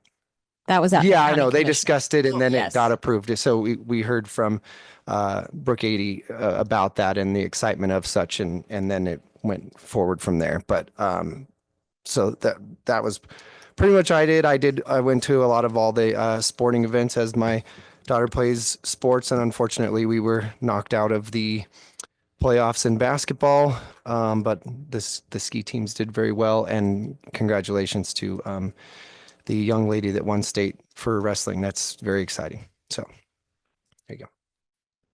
Thank you, Ms. Miller. Been a busy couple of weeks. My son at Wattel is on the ski team, so they had practices and then came in second, which was really nice at Kirkwood right before break. My middle one was on Wattel's middle school volleyball team. 8th grade did not take first place; they took second, so that was still very nice to see. But our 7th graders did, as Olive said, took first place, which was really nice to see. Just really bummed that the tournament was canceled and then rescheduled over our break. So unfortunately, our middle school girls were not able to compete in the big school tournament with the other schools. But we've got a couple of fun things. Last week, also during break, Tahoe Chamber put on a crab feed for about 150 people. They raised money for South Tahoe High School and Wattel Boosters. I think they're giving each of those nonprofits about $1,200 each. So that was a very successful event up at the lake. There's a Tahoe Chamber meeting coming up on the 7th. It's during lunch hour, so I'll be going to that. We have a thing coming up for Zephyr for 3rd through, I think, 8th grade girls. It's called Girls on the Run. It's something that we're trying to start, getting them more activated, maybe looking at potentially cross country at high school or even track and field, but getting them kind of interested in that. We've got a bingo night coming up in March as well, along with our culinary event coming up April 4th. So that'll be, it's ET based. This is our 3rd year doing it. So I'm excited for our culinary and drama department for that. That's all I can think of right now. Thank you, Ms. Jansen. Well, I think all of us here went to tour CVMS and Pinion Hills. They were both really great days. Well, that was the same day. from CV. And then we also went to the lake schools this week, and that was a great day. I learned a lot about the lake schools that I didn't know, and I was very, very impressed. I really enjoyed going there, and also I went with Trustee Burns to the safety committee meeting, and that also was interesting. Thank you. Ms. Knighting? I attended the Park and Recreations Advisory Committee meeting and the February 6th Commissioner meeting. Both were focused, a lot of it was focused on the purchase of the theater, which will be exciting for our students in the performing arts. I too toured Pinion Hills Elementary School, CVMS, Zephyr Cove, and Wattel. And then I also toured with the Modern Learning Conference, DHS, and Pawaloo. And I just wanted to thank everybody who showed us around at those schools and all the teachers and students. That was great. That's all. Oh, thank you, Ms. Knighting. Mr. Burns?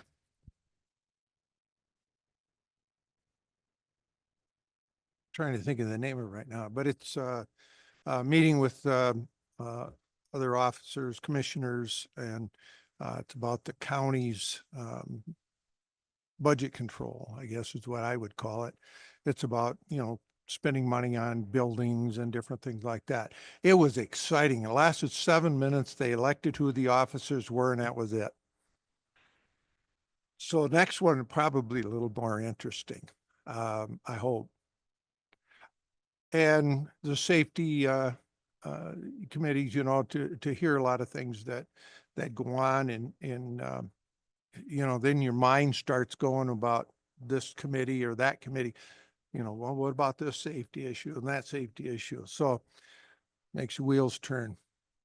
But I've enjoyed going through the schools. I see a change in administrative staff and teachers. I just see a change in, if you want to call it attitude, I don't know if I call it that, but just, people, they're just, it's just different. They're excited about what they're doing. I'm going to leave it at that. All right. Thank you, Mr. Burns. We all attended the call data cabinet review. We all did that together. I actually had to go back through my calendar so I could look at all the things I've done. I have attended 2 Board of County Commissioner meetings. And as was previously mentioned, they did authorize the purchase of the Carson Valley Cinemas with there will be a staged renovation to provide a much needed and desired performing arts center. So we're all really excited about that.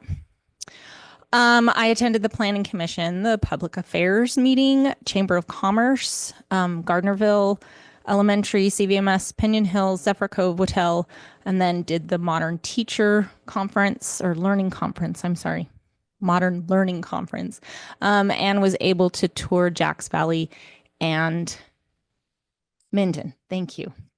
And that was really exciting and really awesome.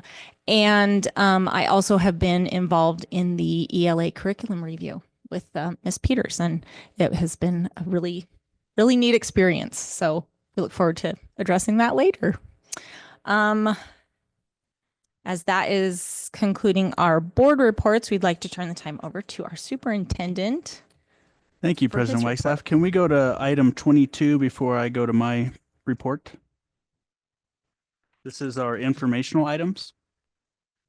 So trustees, as you notice, our agenda is set up different for this meeting. And so we've moved some of the items that previously were in my report into informational items, Yes. as well as some other items that were previously in consent. They don't necessarily need approval. So those administrative reports we've also put into this informational item. So the first item for information is our bullying report. This is for Q2. We had 45 total reports of potential bullying incidents that had possibly occurred at our school sites. 18 of those came to findings. So less than 50% of the reports that we received came to a finding of bullying. And obviously, Mr. Brown, who is our Executive Director of Ed Services, he's responsible for bullying and disciplinary matters. And so he works directly with the administrators and consults with them on next steps to address those situations. Item B is our monthly update of enrollment counts. So currently we have less than 5,000 students here in Douglas County School District. It's about 185 student difference from this time last year. So that just tells you, the amount of students that were declining on an annual basis. It is roughly, about 185 to 250. And unfortunately, when we decline students, we lose revenue as well. The last item here is a summary of donations. So I want to highlight that David and Melinda Mattis donated a 1999 Honda Foreman at a $1,500 value, and a 1999 Polaris Sportsman at a $1,500 value to the DHS Auto Program. Britt Farrington donated a 2004 Subaru Forester at $1,500 value to the DHS Auto Program. Beth Potwajki, I hope I said that right. So Beth, I apologize if I didn't. She donated oil at a $15 value to the DHS Auto Program.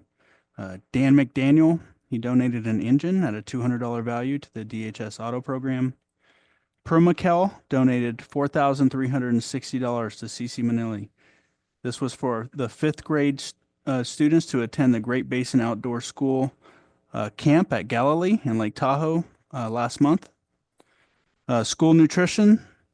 These angel account donations keep coming, and I just want to say thank you to the community and local businesses. Please keep them coming. Jolie and Dennis McDuffie donated $500. Jason Szymanski donated $100. Ann Ham donated $1,000. I also want to make public acknowledgement to our local Minden Rotary organization. They have honored multiple schools with grants. And so for Gardnerville Elementary School, $1,861.03 for books and whisper phones. Carson Valley Arts Council, $1,000 for Youth Arts Education Program. Carson Valley Wildcats, $1,000 to Youth Wrestling Program. And Gardnerville Elementary received $1,034 for student reading subscriptions. Next page here, Carson Valley Middle School received $1,596 for basketball hoops. And last but not least, Carson Valley Quilt Guild, $1,044 for book pillows were approved. And that's all the informational items. Thank you. Okay, should I jump into my report? Okay. Well, we've had about 6 weeks since our last meeting, since we changed our meeting schedule to the 3rd Thursday. That means I had a lot of time to do a lot of different things. And I first want to highlight that I had the opportunity to attend the Governor's State of the State speech with Trustee Knighting. That was a great event. There was a little bit of, there was a medical issue that was a little scary starting off, but that got resolved quickly. Our local representative, Senator Titus, jumped into action and provided some quick medical care. So that was awesome. Just want to give her a shout out too, because she responded so quickly. Next item is, in addition to the trustees getting an overview of the call for domain survey data, we also had a leadership meeting with all of our directors, principals, and vice principals, in which WestEd sent multiple representatives here and provided some professional development, not only on the data that the survey reported, but protocols to review that data and protocols for our administrative staff to utilize to make informed decisions on how to have rapid school improvement according to those 4 domains. We launched school tours for trustees. And so the schools that have already been visited is GES, PHES, CVMS, and ZCES. So I'll just use the acronyms for those schools. We have more tours coming. We're trying not to, and Wattel, because, it's right next door to Zephyr. So we're trying not to do more than 1 a week or 1 every 2 weeks, just because I know our trustees have personal lives as well. This is not their full-time job. I had the Are you opportunity. sure about that? It can be your full-time job. I'm sure it can be. Had the opportunity to go up to Watell and meet with Olive to prepare her for this meeting, give her an overview, and give her an opportunity to ask any questions and try to help her to prepare to be successful as a student board representative. Attended a George Watell High School basketball game versus Smith Valley. Smith Valley is #1 in the state, I guess, in their division. It was a tough game for our Watell Warriors, but it was nice to see them play. Hang out with administration and see our coaching staff work very hard at helping our student athletes get better. I attended the DPAC meeting and provided a budget presentation, an overview of our current dilemma with our ending fund balance, provided some insight on the pupil-centered funding plan and some examples of encroachments into our ending fund balance. That was a nice evening. I think we had maybe about 15 to 20 people attend that. And I've also launched a chat with the superintendent. So I've visited 2 school sites. I've gone to those school sites, sat into the staff lounges, for about 90 minutes or more, and just allowed staff to ask me any questions, personally and professionally, and that was, it was eye-opening. It was a good experience. It allowed me to get to know a lot of our staff better and allowed them to get to know me better. And I plan on visiting every school site by the end of the year, doing those chat with the superintendents. I attended the Senate Invest presentation that was done by NAS. That's the Nevada Association of Superintendents. And it was just a great opportunity to see the legislative cycle start. This is my first biennium, being a new Nevadan. Since July. So I'm just excited to learn about the process that Nevada takes, and I'm happy to see that happens every 2 years, because I'm coming from a state that passes lots of laws every single year, and you're chasing your tail. I visited GES SALT program and had an opportunity to talk to the leadership kids over at GES, brought some donuts, and colored some placemats for our Senior Citizen Center, which was a great service project. And Michelle Ball planned to create a bunch of mats. I think there's 180 of them or more or less. And those were all going to the Senior Center for their Valentine's luncheon. Yeah. And I could tell you, I colored more mats than any student in that class. Yeah. It was a good contest.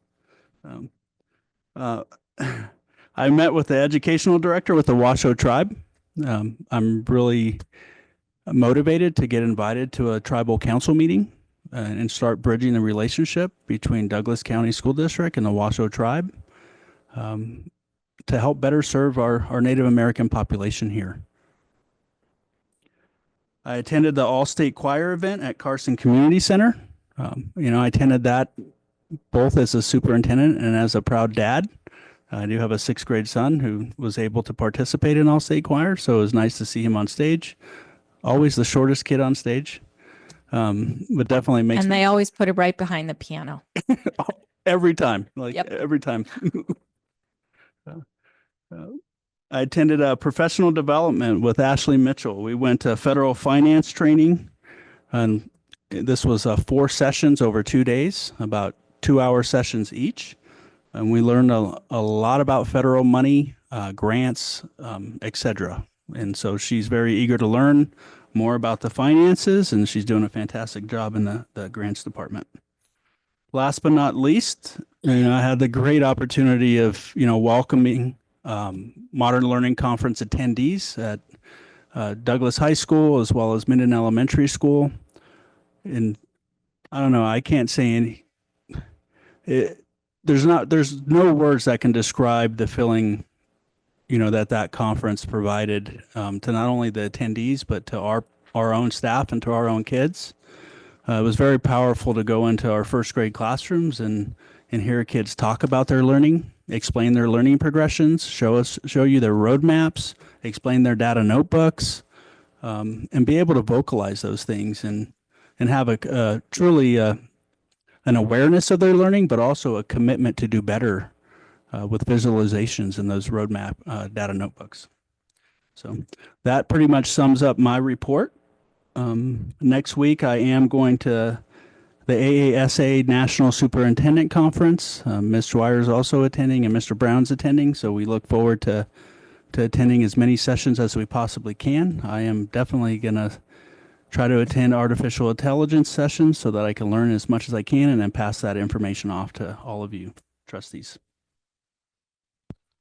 We also both attended honor choir. I didn't miss that. You did. No, you said Allstate. That was Allstate. Nope. So Allstate was in Vegas. Honor choir was in Carson. Okay. Honor choir. And his son still stood behind the piano at both concerts. And you missed one. You started today before the meeting of training with Oh, yeah, we did do more training. Yeah, I did miss one. Trustees. Yeah, let me do some more explanation about that. So I just want to share with the public that our trustees are committed to learning. They're committed to unifying. They've agreed, maybe with me twisting their arm, or pulling their ear, to a book review. And so we kind of started a book club. So today we met at 2:00. We're reading The Governance Core by Michael Fullan. So they had homework over the last month, about 50 pages of reading. We didn't get through the entire module 1, but every board meeting they've committed to doing a book review and going through each of the modules, and we're starting 2 hours before the board meeting. So they have been here long before 4:00 today, and I put in almost a full workday. So thank you for your time. Thank you for your commitment to learn. Thank you for focusing on kids. I know we're going to make a lot of changes moving forward, and we're going to rally around those changes as a unified team. Thank you. We also did training with Mr. Russell. We did a quick open meeting law training, and ethics, just a quick. So it was good. No. And our last agenda item is request for future agenda items. Mr. Alvarado, would you like to address that? Yeah, so for future agenda items, so what you reviewed in those proposals that were passed tonight is that we're looking to develop a governance handbook and protocols.